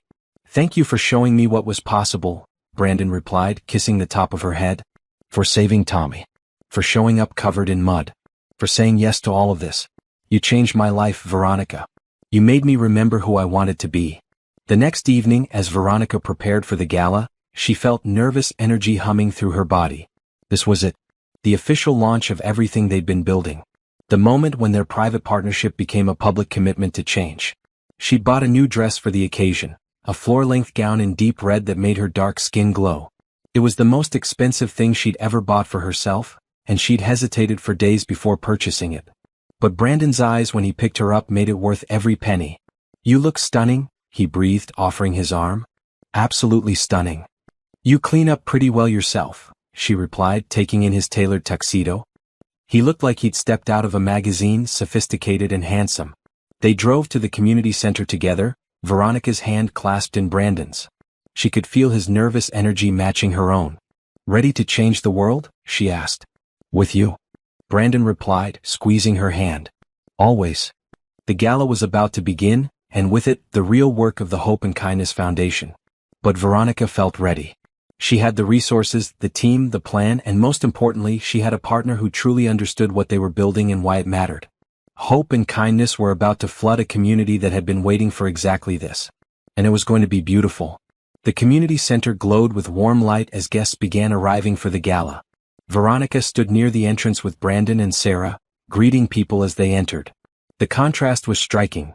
Wealthy attendees in designer clothes stepping into a building that existed to serve struggling families. But the building itself seemed to bridge that gap, welcoming everyone with its fresh paint and hopeful atmosphere. "Veronica, Brandon, congratulations on this incredible space," said a woman in a sparkling blue dress, one of Brandon's business associates. "I had no idea this neighborhood had such potential." "Every neighborhood has potential," Veronica replied warmly. "It just needs investment and belief. Thank you for coming tonight." As the room filled with guests, Veronica noticed Rosa arriving with Tommy and her husband, Miguel, whom Veronica hadn't met before. They looked nervous, dressed in their best clothes but clearly uncomfortable among so much wealth. Veronica immediately went to them. "Rosa, you look beautiful," she said, hugging her friend. "And Tommy, look at you in that suit. Very handsome." Tommy grinned shyly, staying close to his mother. Miguel shook Veronica's hand firmly. "Thank you for inviting us. For all of this. We never imagined something like this could happen here." "This is your community center," Veronica said firmly. "You belong here as much as anyone. More actually because you live here. These wealthy people are just visitors. You're home." The reassurance seemed to help. Rosa's shoulders relaxed slightly, and Miguel looked around the space with growing pride rather than intimidation. Brandon approached their group, greeting the Rodriguez family warmly. "Rosa, Miguel, Tommy. I'm so glad you're here. Rosa, are you ready for your speech?" "I'm terrified," Rosa admitted. "But I'll do it. For the community. For everyone who needs to know help is really coming." The evening's program began after dinner. Brandon took the stage first, looking confident but genuine. Veronica watched from the front table, her heart swelling with pride. "Thank you all for being here tonight," Brandon began. "A few weeks ago, I was a lonely billionaire who'd forgotten why any of it mattered. I had money, success, everything society says should make you happy. But I was empty inside, going through motions, living a life that felt meaningless despite all its comfort." The room was silent, people leaning forward to hear. "Then I went on a blind date. The woman who showed up was covered head to toe in mud. Her dress was ruined. Her hair was a mess. She looked like she'd lost a fight with a swamp. My first instinct was to leave, to write off the evening as a disaster." Soft laughter rippled through the audience. "But I didn't leave. I stayed to hear her story. And what she told me changed my life." Brandon's voice grew thick with emotion. "She'd been on her way to meet me when she heard a child screaming. A 6-year-old boy had fallen into a muddy drainage ditch and was drowning. This woman, who had everything to lose by being late to our date, didn't hesitate. She kicked off her heels and climbed into that ditch. She saved that little boy's life." Brandon paused, looking directly at Veronica. "Then she showed up to our date anyway, covered in mud, because she didn't want to make me feel forgotten. That's the woman sitting right there. Veronica Hayes, the bravest person I've ever met." Heads turned toward Veronica, and she felt heat rise to her cheeks. But Brandon wasn't done. "That little boy she saved is here tonight too. Tommy Rodriguez, can you stand up?" Tommy stood hesitantly, his mother's hand on his shoulder for support. The audience applauded, and the boy's face broke into a surprised smile. "Tommy's mother, Rosa, is going to speak to you in a moment," Brandon continued. "But first I want to tell you about my parents. My father was a mechanic. My mother cleaned houses. We were poor, struggling, one crisis away from disaster at all times. When my dad got sick, when cancer destroyed us financially, no one helped. No one stepped in. No foundation existed to support families like mine. His voice cracked slightly, and Veronica saw him take a steadying breath. My father died. My mother broke under the weight of grief and debt. I built my business empire because I never wanted to feel that helpless again. But somewhere along the way I forgot the point. I forgot that the goal wasn't just to escape poverty but to help others escape it too. Veronica reminded me. Her courage, her compassion, her willingness to literally get muddy to help someone in need, that showed me what I should be doing with my wealth and privilege. So we created the Hope and Kindness Foundation. Not to give handouts but to build ladders. Not to rescue people but to empower them to rescue themselves. The audience was completely engaged now, the usual wealthy event chatter replaced by genuine attention. Everything you see tonight, this building, these programs, this investment in a community, started with one woman's choice to help a drowning child. Started with kindness. Started with hope. And I'm asking you tonight to be part of that hope. To invest in this community, in these families, in the belief that everyone deserves a chance to build a stable, dignified life. Brandon stepped back from the microphone to strong applause. Then Rosa took the stage, clutching her prepared notes with shaking hands. Veronica gave her an encouraging nod. Hello. My name is Rosa Rodriguez, she began, her accent thick but her voice clear. 3 weeks ago my son Tommy almost died. He fell in a ditch full of muddy water while playing. I watched him drowning and I couldn't reach him. I've never felt so helpless, so terrified. She paused, tears in her eyes. Then this woman, a stranger, climbed down into that ditch. She risked her life to save my baby. When she brought him up, when I held my Tommy again, I knew I had witnessed something holy. Not because she was special, but because she chose kindness over convenience. She chose my son's life over her own comfort. Rosa looked at Veronica. That woman is now my friend. And she's building something here that will save many more lives, not from drowning in water but from drowning in poverty and struggle. I know what it's like to live in this neighborhood, Rosa continued, her confidence growing. To work 2 jobs and still not have enough for rent. To choose between medicine for your children and food on the table. To feel invisible, like no one sees you struggling, like no one cares if you make it or not. The room was completely silent now, the wealthy guests confronted with a reality most had never experienced. This foundation, this community center, it says we matter. That our families deserve help. That kindness exists even for people who can't pay it back. Rosa's voice broke. You wealthy people, you'll never know what that means. To feel like someone finally sees you. To have hope when you've been hopeless for so long.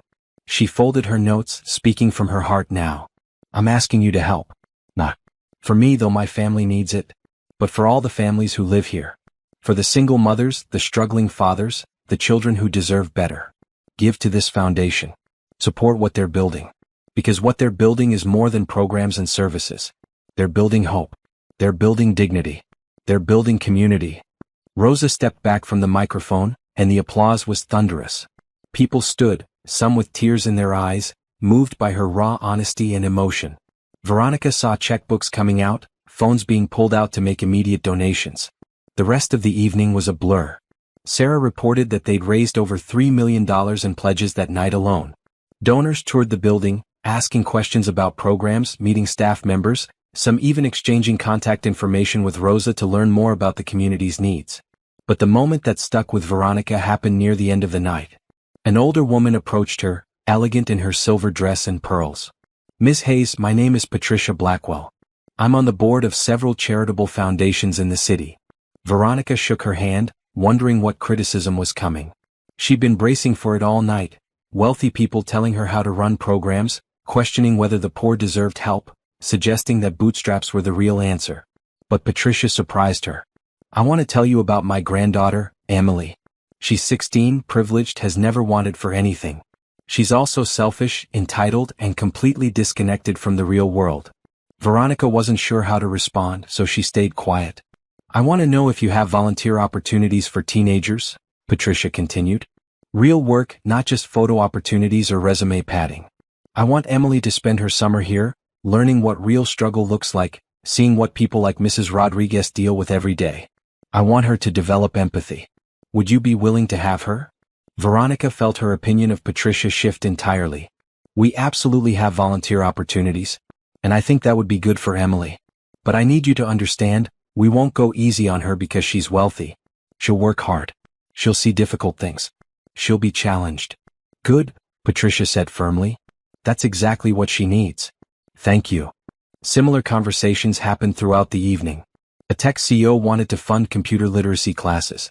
A retired teacher offered to volunteer in the tutoring program. A construction company owner pledged to help with future building projects at cost. The community center was becoming more than just Veronica and Brandon's project. It was becoming a movement. Brandon found Veronica late in the evening, after most guests had left. She was standing in what would be the childcare area, imagining it full of children's laughter. $3 million, he said, wrapping his arms around her from behind. Plus volunteer commitments, in-kind donations, and ongoing pledge promises. We did it, Veronica. We launched this thing properly. Rosa did it, Veronica corrected. Her honesty, her story, that's what moved people. Your idea to have her speak, Brandon reminded her. Your instinct that authenticity matters more than polish. You were right. They stood together in comfortable silence, exhausted but triumphant. The gala had been a success beyond their hopes. The foundation was real, funded, supported by a community of donors who seemed genuinely committed to helping. Can I tell you something? Brandon said quietly. Always. I'm falling in love with you, he confessed. Actually, I think I already have. Completely. Irrevocably. In love with who you are, what you stand for, how you make me better. I know it's fast, I know we've only known each other a few weeks, but I can't deny what I feel. Veronica turned in his arms to face him, her heart racing. I love you too, she whispered.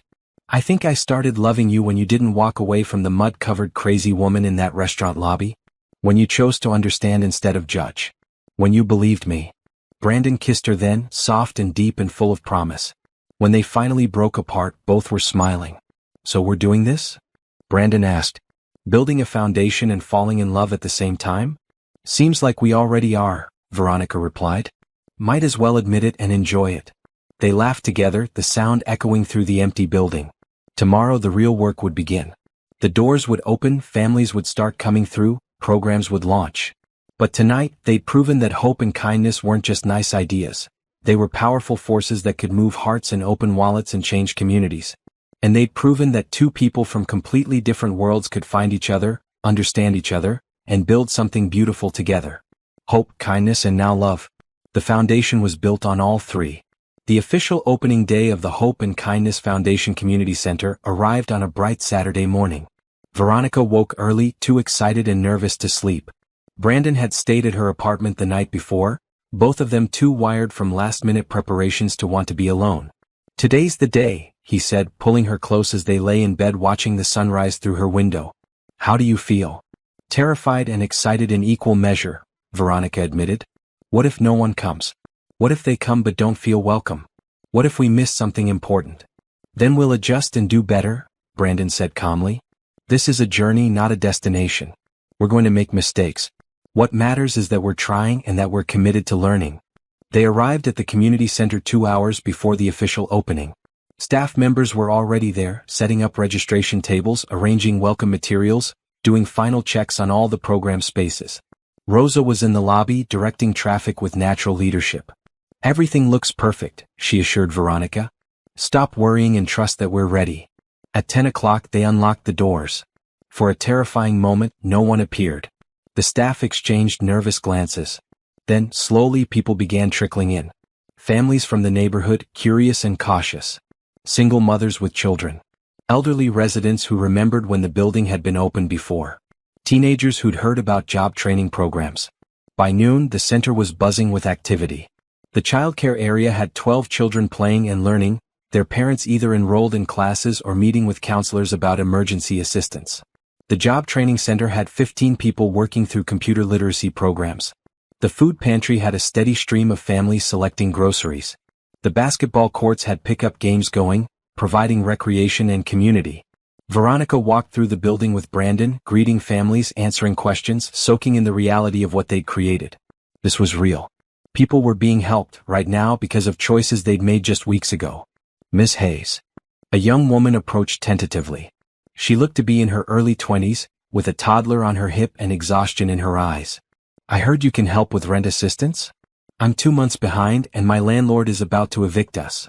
Come with me, Veronica said warmly, leading her to one of the private consultation rooms. Let's talk about your situation and see what we can do. The next hour was spent reviewing the young woman's circumstances. Her name was Ashley Williams, and she'd been working full-time until her child care fell through. Without reliable care for her daughter Lily, she'd lost her job. Now she was drowning in debt, facing eviction with no clear path forward. How much do you need to avoid eviction? Veronica asked. $2,400, Ashley whispered, as if saying the number aloud made her failure more real. I know it's a lot. If you can't help, I understand. I just thought I'd try. Veronica pulled up the emergency assistance system on her computer. We can cover your back rent.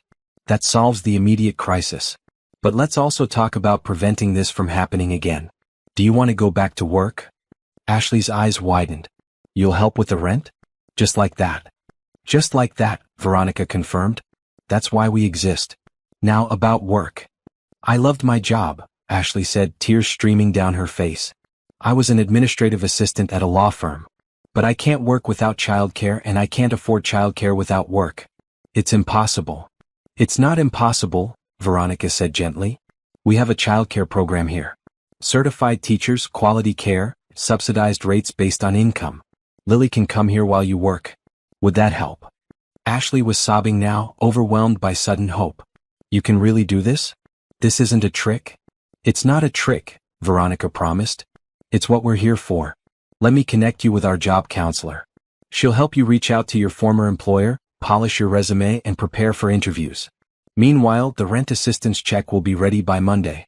And we can enroll Lily in childcare starting next week. Ashley hugged Veronica so tightly it almost hurt. Thank you.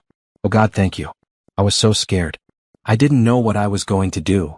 You're going to be okay, Veronica said softly. We're going to make sure of it. Similar scenes played out throughout the day. An elderly man who couldn't afford his heart medication was connected with a healthcare advocate who helped him navigate prescription assistance programs. A father struggling to find work after a layoff was enrolled in job training and given professional clothes from the center's donation closet. A teenager who dropped out of high school was directed to GED classes and counseling. Brandon spent the day observing everything, talking with families, learning about their needs directly. Veronica watched him kneel down to talk with children at their eye level, listen intently to elderly residents' concerns, and take notes on suggestions for improvement. This wasn't performative charity for him. He genuinely cared, genuinely wanted to understand. Late in the afternoon, a family arrived that made Veronica's heart clench. A mother, father, and 3 young children, all looking exhausted and scared. The father, James Carter, explained that they'd been living in their car for 2 weeks after losing their apartment to a fire that destroyed everything.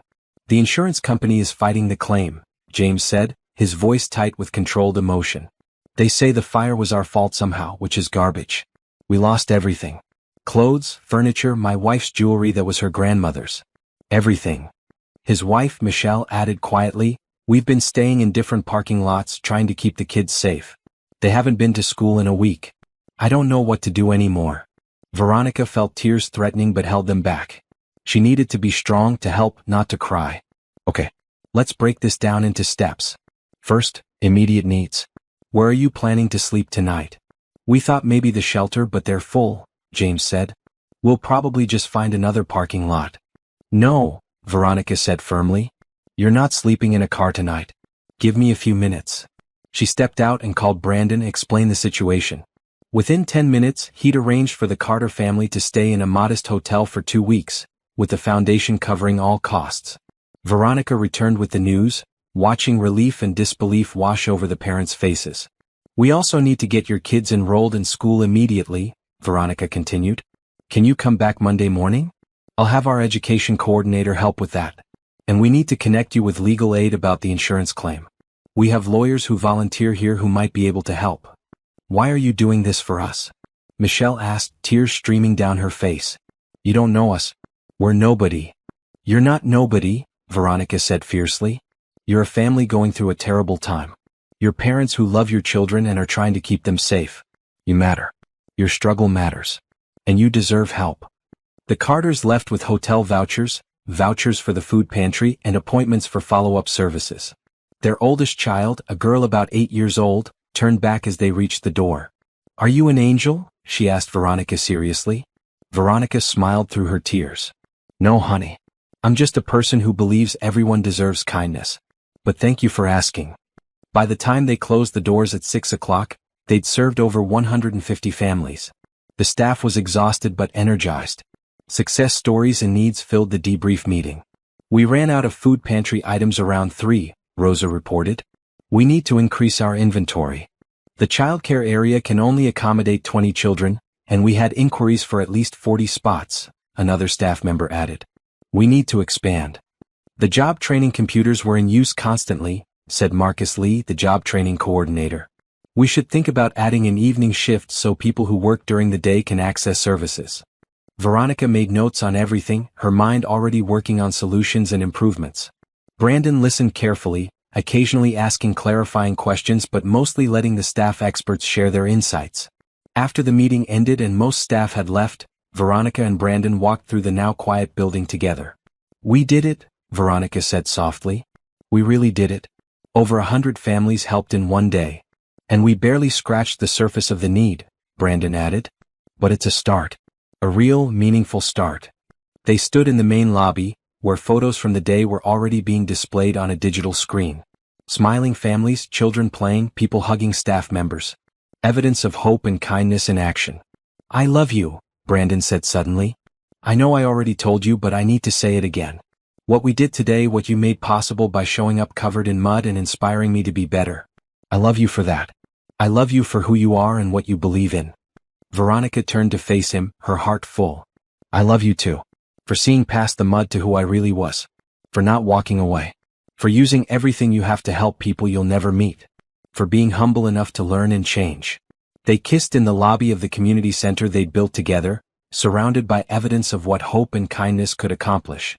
Tomorrow would bring new challenges, new families, new needs. But tonight they could celebrate. They could acknowledge that they'd done something meaningful. Later at Brandon's penthouse they ordered pizza and collapsed on the couch, too tired to cook. Ashley Williams, Veronica said, thinking about the young mother from that morning. She was so desperate, so scared. And in one conversation we gave her back her future. Her rent is covered, her daughter has childcare, she can go back to work. Just like that, her whole life changed direction. That's the power of resources without bureaucracy, Brandon said. Imagine how many families could be helped if more wealthy people committed to direct, immediate assistance instead of waiting for government programs or making people jump through endless hoops. Some people will take advantage, Veronica warned. We're going to get scammers, people who lie to get help they don't actually need. That's inevitable. I'd rather help 10 people who don't deserve it than miss one person who does, Brandon said firmly.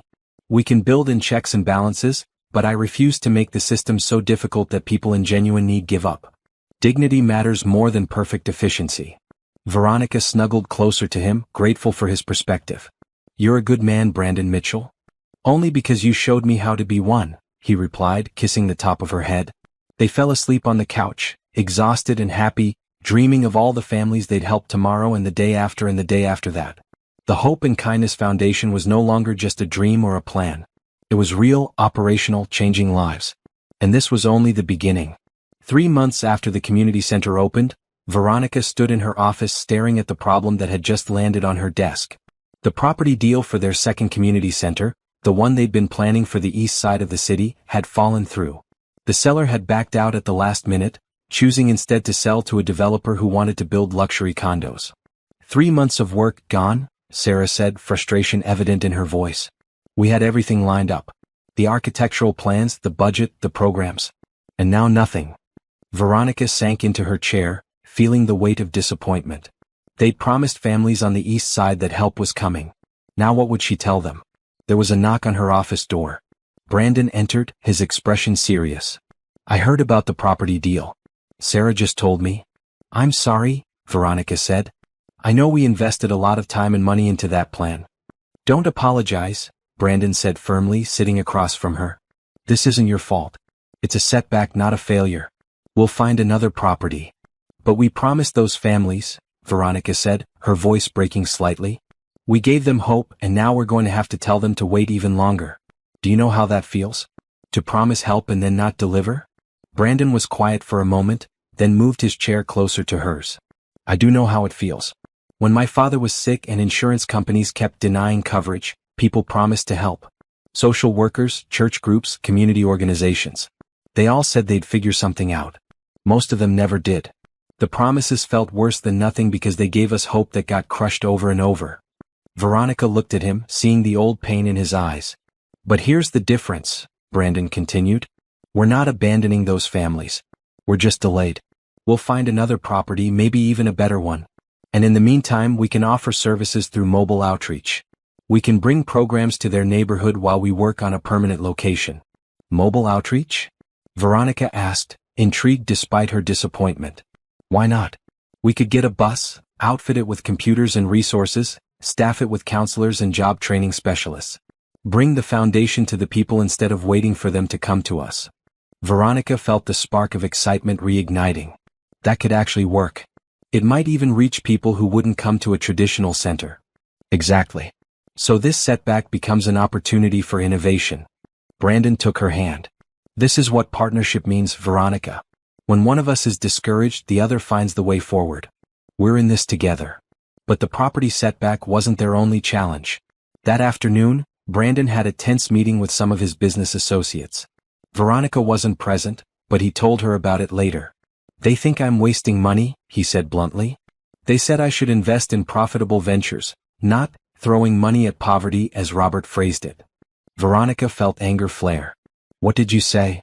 I told them the foundation is the best investment I've ever made. That you can't measure returns only in dollars. That the real measure of success is changed lives, not profit margins. Brandon smiled grimly. Robert asked if you'd brainwashed me. Said I'd changed since meeting you, and not for the better in his opinion.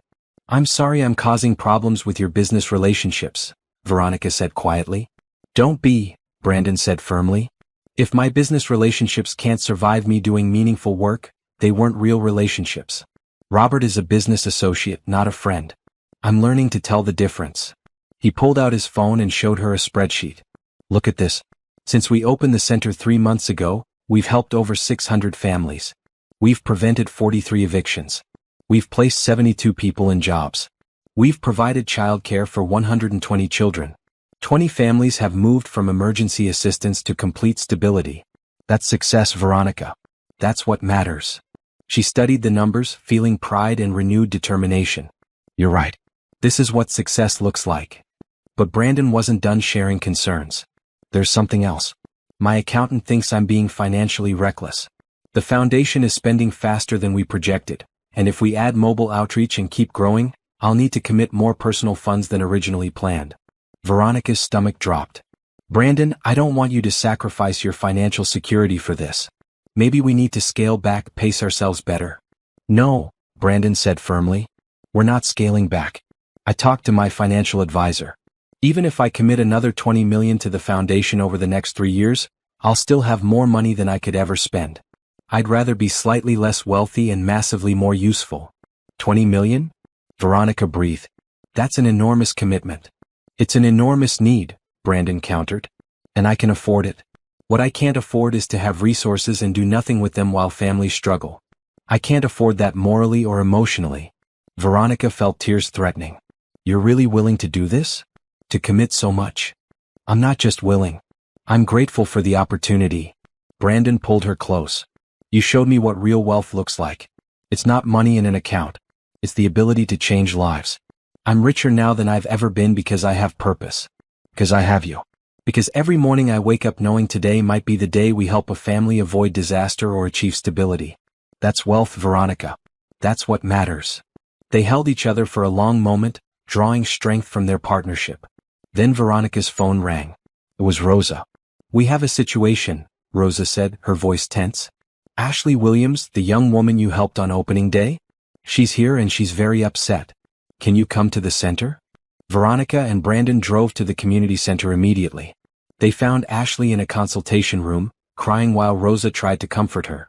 Little Lily was in the childcare area, thankfully unaware of her mother's distress. Ashley, what happened? Veronica asked gently, sitting beside her. I lost my job again, Ashley sobbed. It's my fault. I was late 3 times this month because Lily was sick and the childcare here couldn't take her when she had a fever. My boss said he'd had enough of my unreliability. I tried to explain but he didn't care. Now I'm right back where I started. Unemployed, rent coming due, no money. Veronica's heart ached for her. Okay, let's breathe. This is hard, but it's not impossible. We'll help you the same way we did before. But that's just it, Ashley said, looking up with red, swollen eyes. You helped me before and I messed it up. Why would you help me again? I don't deserve it. I'm a failure. You're not a failure, Brandon said firmly, speaking for the first time since they'd entered. He knelt down in front of Ashley, looking her in the eye. You're a single mother dealing with a sick child and an unsupportive employer. That's not failure. That's life being hard. But I lost the job you helped me get, Ashley protested. So we'll help you get another one, Veronica said simply. Ashley, do you think you're the first person to face setbacks? You're not. Success isn't a straight line. It's messy and complicated, and sometimes you take 3 steps forward and 2 steps back. That doesn't mean you're failing. It means you're human. We'll cover your rent again, Brandon added. And we'll work with our job counselor to find you employment with a company that has better sick leave policies. Some employers understand that parents have responsibilities. We'll find one of those. Ashley cried harder, but now it was relief mixed with the frustration. Why do you keep helping me? I don't understand. I'm nobody special. You're somebody's mother, Veronica said softly. You love your daughter. You're trying your best in difficult circumstances. That makes you special. That makes you worth helping. They spent the next hour developing a new plan for Ashley. Marcus, the job training coordinator, knew of a company actively recruiting administrative assistants and specifically seeking to hire single parents because the owner was a single mother herself. They'd offer flexible hours and generous sick leave. It was a perfect fit. I'll set up the interview for next week, Marcus said. In the meantime, the rent assistance will go through, and Ashley, I want you to stop beating yourself up. You're doing great. One setback doesn't erase all your progress. After Ashley left, calmer and more hopeful, Veronica and Brandon met with the staff to discuss systemic issues they were noticing. We're seeing a pattern, Rosa said. Families make progress, then hit obstacles that send them backward. Sick kids, unreliable transportation, employers who don't understand their situations. We help them recover, but how do we prevent the backsliding? We need to build more cushion into our assistance, Veronica said thoughtfully. Not just solve the immediate crisis but create reserves. What if every family we help gets enrolled in a match savings program? We'll match whatever they can save, building up an emergency fund so the next crisis doesn't destroy them. I love that, Sarah said. It teaches financial skills while providing real security. And we need to partner with employers who actually support working families, Marcus added. Create a network of companies that offer flexibility, sick leave, and living wages. Connect our job seekers only with those employers. We could create a certification program, Brandon suggested. Companies that meet certain standards for family-friendly policies get certified as hope and kindness employers. We promote them, send them qualified candidates, and hold them accountable. The ideas flowed, the staff energized despite the challenges they'd faced that day. This was how they'd improve, by learning from each setback, each family struggle, each pattern they noticed. They were building something that evolved and adapted, not a rigid program but a responsive system. As Veronica and Brandon left the center that evening, she felt exhausted but determined. This is harder than I expected, she admitted. I thought once we opened the center we'd just help families and everything would be straightforward. But it's so complicated. People struggle in ways I didn't anticipate. We solve one problem and 3 more appear. That's because poverty isn't one problem, Brandon said. It's a web of interconnected struggles. Housing, employment, healthcare, childcare, transportation, education. Pull on one thread and the whole web shifts. We can't just fix one thing. We have to address everything. That's going to take years, Veronica said. Maybe decades. Then we'll work for years, Brandon replied simply. This isn't a project with an end date. It's a commitment. For as long as families need help, we'll be here providing it. For as long as I have resources, I'll use them to make this work. For as long as you're willing to lead this, I'll support you. Veronica stopped walking and turned to face him. What if I get it wrong? What if I make mistakes that hurt families? Then we'll learn from those mistakes and do better, Brandon said. Veronica, you're not going to be perfect. I'm not going to be perfect. The foundation isn't going to be perfect. But we're going to be good. We're going to be persistent. We're going to care. And that's enough. She kissed him then, right there on the sidewalk, grateful for his steady presence and unwavering belief. That night, as they discussed plans for the mobile outreach bus and the employer certification program, Veronica felt the challenge transforming into opportunity. Yes, the property deal had fallen through. Yes, Brandon's business associates questioned his choices. Yes, families like Ashley faced setbacks. But none of that meant they were failing. It just meant the work was real, difficult, and worthwhile. Hope and kindness weren't just pretty words. They were active choices, made over and over again in the face of obstacles. They were what Brandon showed when he committed more resources despite criticism. What Veronica showed when she helped Ashley again after a setback. What the staff showed when they brainstormed solutions instead of giving up. The challenges weren't going away. But neither were they. And together they were building something that would last. 6 months after opening day, the Hope and Kindness Foundation had become a cornerstone of the community. The mobile outreach bus was operational, bringing services to neighborhoods across the city. The employer certification program had recruited 37 companies committed to family-friendly policies. Over 1,200 families had been served, with countless success stories emerging. But the most important moment of those 6 months was about to happen, and it had nothing to do with statistics or programs. Brandon had been acting strangely all week, nervous and distracted. Veronica noticed but assumed it was stress from work. His business was doing well, but he'd stepped back from day-to-day operations to focus more on the foundation, and the transition was complicated. On a bright Saturday morning, Brandon picked Veronica up earlier than usual. "Where are we going?" she asked, noting he was dressed casually in jeans and a green sweater. "It's a surprise," he said with a mysterious smile. "Trust me?" "Always," she replied. They drove to a neighborhood Veronica recognized, where Tommy Rodriguez had fallen into the drainage ditch 6 months ago. But as they approached the construction site, Veronica gasped. It had been completely transformed. The dangerous, muddy ditch was gone. In its place was a beautiful community playground with bright equipment, safety surfacing, and benches for parents. Beyond the playground stood a newly constructed building, modern and welcoming, with a sign that read, Hope and Kindness Foundation Community Center East. "Brandon," Veronica breathed. "What is this?" "After the first property deal fell through, I kept looking," Brandon explained. "I found this lot, the exact place where everything started. The city sold it to the foundation at a discount because they were thrilled someone wanted to develop it into something that serves the community instead of luxury housing. We've been working on it for months." "You built a community center here?" Veronica asked, tears already streaming down her face. "Where I saved Tommy?" "Where you saved Tommy and inspired me to be better," Brandon corrected. "This is where our story began, Veronica. This muddy ditch was where you showed me what real courage and compassion look like. It felt right to transform this place into something that would help countless other families." They walked through the playground and Veronica noticed people gathering. Rosa and Miguel were there with Tommy. The Rodriguez family had become close friends over the months. Ashley Williams was there with Lily, both of them thriving now that Ashley had a good job with the certified employer program. The Carter family was there, no longer homeless but in stable housing with both parents working. Staff members from the original center. Donors from the gala. Even Patricia Blackwell was there with her granddaughter Emily, who'd spent the summer volunteering and had become a passionate advocate for the foundation. "What's going on?" Veronica asked, confused by the crowd. Brandon took her hand and led her to the center of the playground, where a small platform had been set up. He helped her step up onto it, then joined her. The crowd quieted, all eyes on them. 6 months ago, Brandon began, his voice carrying across the playground, "a woman I'd never met changed my life. She saved a child from drowning in a muddy ditch. Then she showed up to our blind date covered in that mud, and instead of being embarrassed or making excuses, she told me the truth about what mattered more than making a good impression." He turned to look at Veronica, his gray eyes shining with emotion.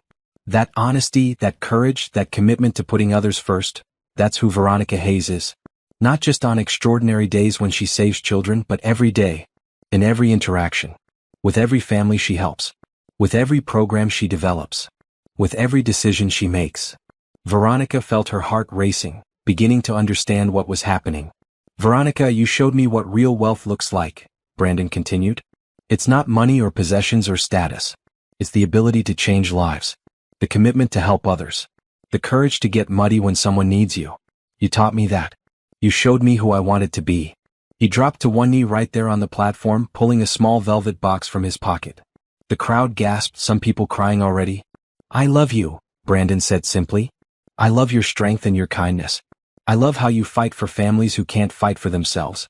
I love how you challenge me to be better, to do more, to matter. I love how you make me want to be worthy of you every single day. He opened the box, revealing a ring that was beautiful but not ostentatious. A single diamond on a simple band, elegant and perfect. Will you marry me, Veronica Hayes? Will you be my partner in life like you're my partner in this foundation? Will you continue teaching me what matters, challenging me to be better, showing me what love really looks like? Veronica couldn't speak through the tears. She could only nod over and over, her hands covering her mouth. Yes, she finally managed. Yes, of course, yes. Brandon stood and slipped the ring on her finger, then pulled her into his arms and kissed her as the crowd erupted in cheers and applause. When they finally broke apart, Veronica was laughing and crying at the same time.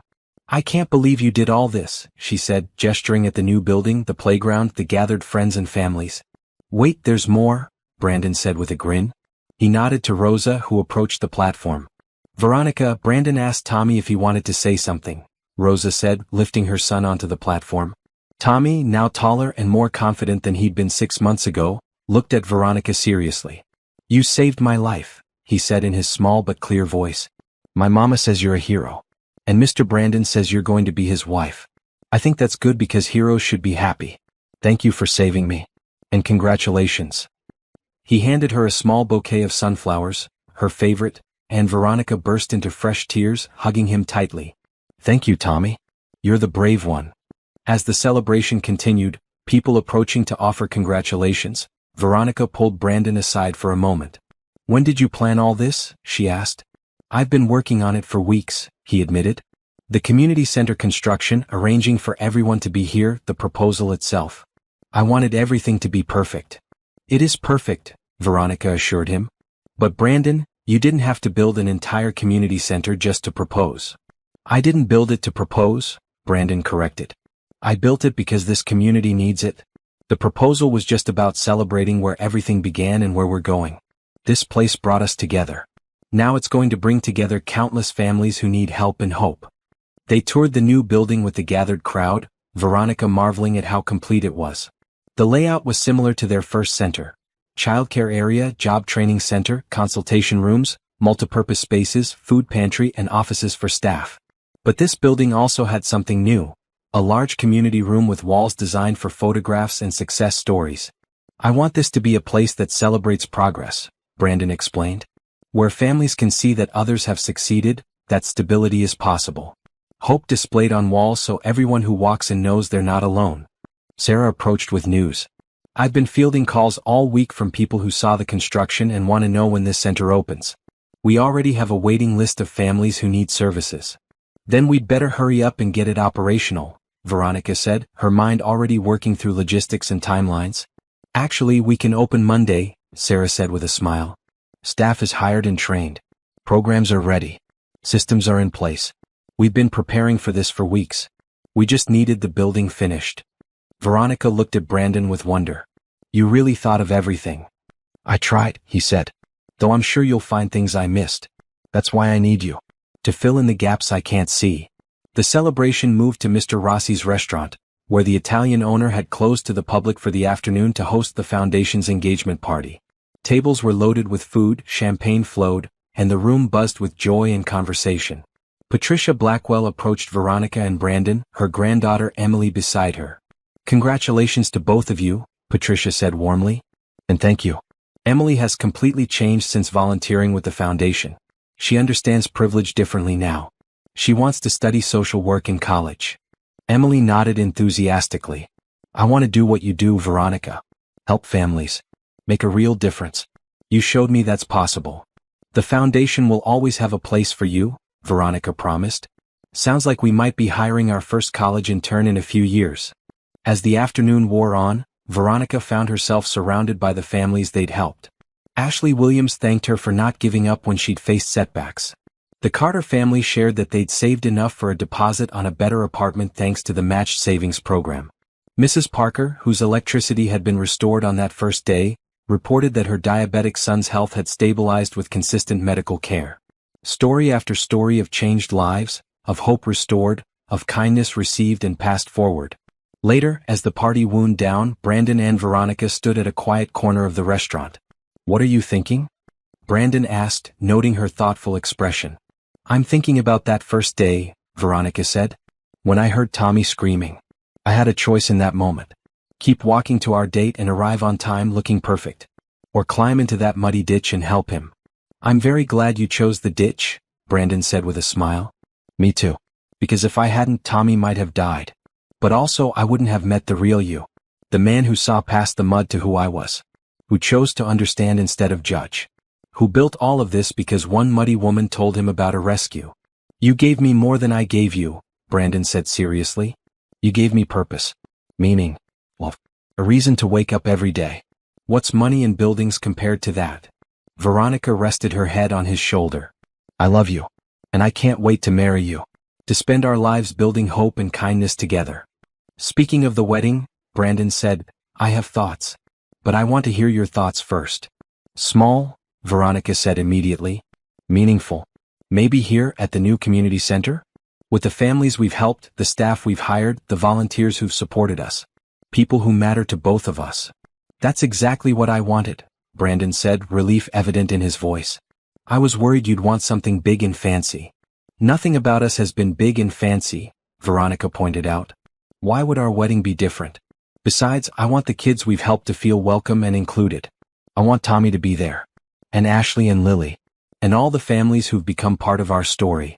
They set the date for 3 months later, enough time to plan but not so long that anticipation became stress. The wedding would be at the new community center, with catering from Mr. Rossi's restaurant. Decorations would be simple but beautiful. No expensive band, just a local musician the foundation had helped get back on his feet. No designer dress, just a simple white gown that made Veronica feel beautiful. The wedding day arrived on a perfect afternoon in early spring. The community center had been open for 2 months and was already making a significant impact. The ceremony was set up in the main community room, where walls now displayed photographs of families the foundation had helped, their success stories a reminder of why Brandon and Veronica had found each other. Veronica walked down the aisle in her simple white dress, her mother beaming from the front row. She'd worried her mother would think the venue was too modest, but Patricia Hayes had cried when she saw the photographs on the walls. This is exactly right, her mother had said. This is who you are, baby. This is what you've built. Brandon waited at the altar in a navy suit, his eyes locked on Veronica as she approached. When she reached him, he whispered, You're beautiful. So beautiful. The ceremony was officiated by a minister from the local church who'd partnered with the foundation. His words focused on service, on partnership, on the biblical call to help others. Marriage is not just about 2 people, he said. It's about what those 2 people build together. Brandon and Veronica have already shown us what they build.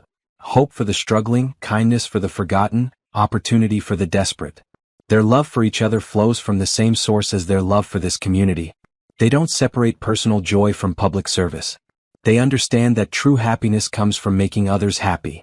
They exchanged vows they'd written themselves. Brandon promised to always value Veronica's wisdom over his wealth, to listen when she challenged him, to support her work even when it was hard. Veronica promised to help Brandon stay connected to what mattered, to celebrate his generosity, to build with him a life of purpose and meaning. When the minister pronounced them husband and wife, the room erupted in cheers. Tommy Rodriguez led the celebration, jumping up and down with excitement. Ashley Williams wiped away tears. The Carter children shouted congratulations. Staff members applauded. Donors smiled. The reception was held right there, tables set up in the gymnasium where children often played basketball. The food was incredible, Mr. Rossi having outdone himself with multiple courses of Italian perfection. There was dancing, laughter, toasts that celebrated both the couple and the foundation they'd built. Rosa gave a toast that made everyone cry. 6 months ago, I watched my son nearly die in a muddy ditch. I thought my life was over, that I'd lost everything that mattered. Then this woman saved him. She risked her life for a child she'd never met. That courage inspired this man to be better, to do more, to help people like me who thought no one cared. She looked directly at Veronica and Brandon. You saved my son's life. But you also saved my hope. You showed me and hundreds of other families that kindness exists, that people care, that help is possible. Your marriage isn't just about your love for each other. It's about your love for all of us. Thank you for choosing us. Thank you for showing us what hope looks like. As the evening wound down and guests began leaving, Veronica and Brandon stood in the doorway of the community center, thanking everyone for coming. When the last guest had left and the catering staff was cleaning up, they walked through the quiet building together. "Remember when this was a muddy ditch where a child almost died?" Brandon asked. "Now it's a place where children play safely and families find help," Veronica replied. "We did that, Brandon. We transformed tragedy into hope." "We'll do that for the rest of our lives," Brandon promised. "Find broken places and make them beautiful. Find struggling people and help them thrive. That's our purpose. That's our marriage." They drove to the original community center after leaving the new one, wanting to see where everything had started. The building was quiet, closed for the evening, but they had keys. They walked through the familiar halls, remembering the first day, the first families, the first successes. In Veronica's office, the walls were covered with thank you notes from families they'd helped. Drawings from children. Photographs of people celebrating new jobs, stable housing, successful milestones. Evidence of lives changed, hope restored, kindness multiplied. "This is what we're building," Veronica said softly. "Not just programs or services, but proof that people matter. That their struggles are seen.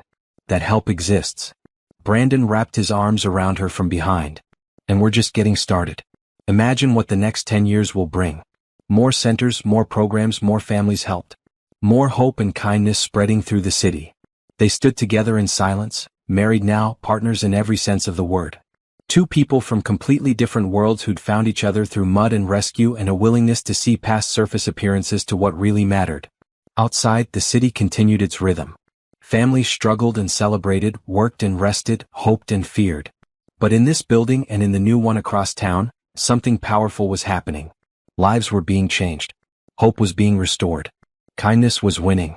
And it all started because one woman chose to climb into a muddy ditch to save a child, then showed up to a blind date anyway, covered in proof of her courage and compassion. Sometimes the messiest beginnings lead to the most beautiful endings. Sometimes getting dirty is exactly what changes everything. Sometimes hope and kindness, actively chosen and persistently practiced, can transform not just individual lives but entire communities. Brandon and Veronica Mitchell were living proof of that truth. And they were just getting started.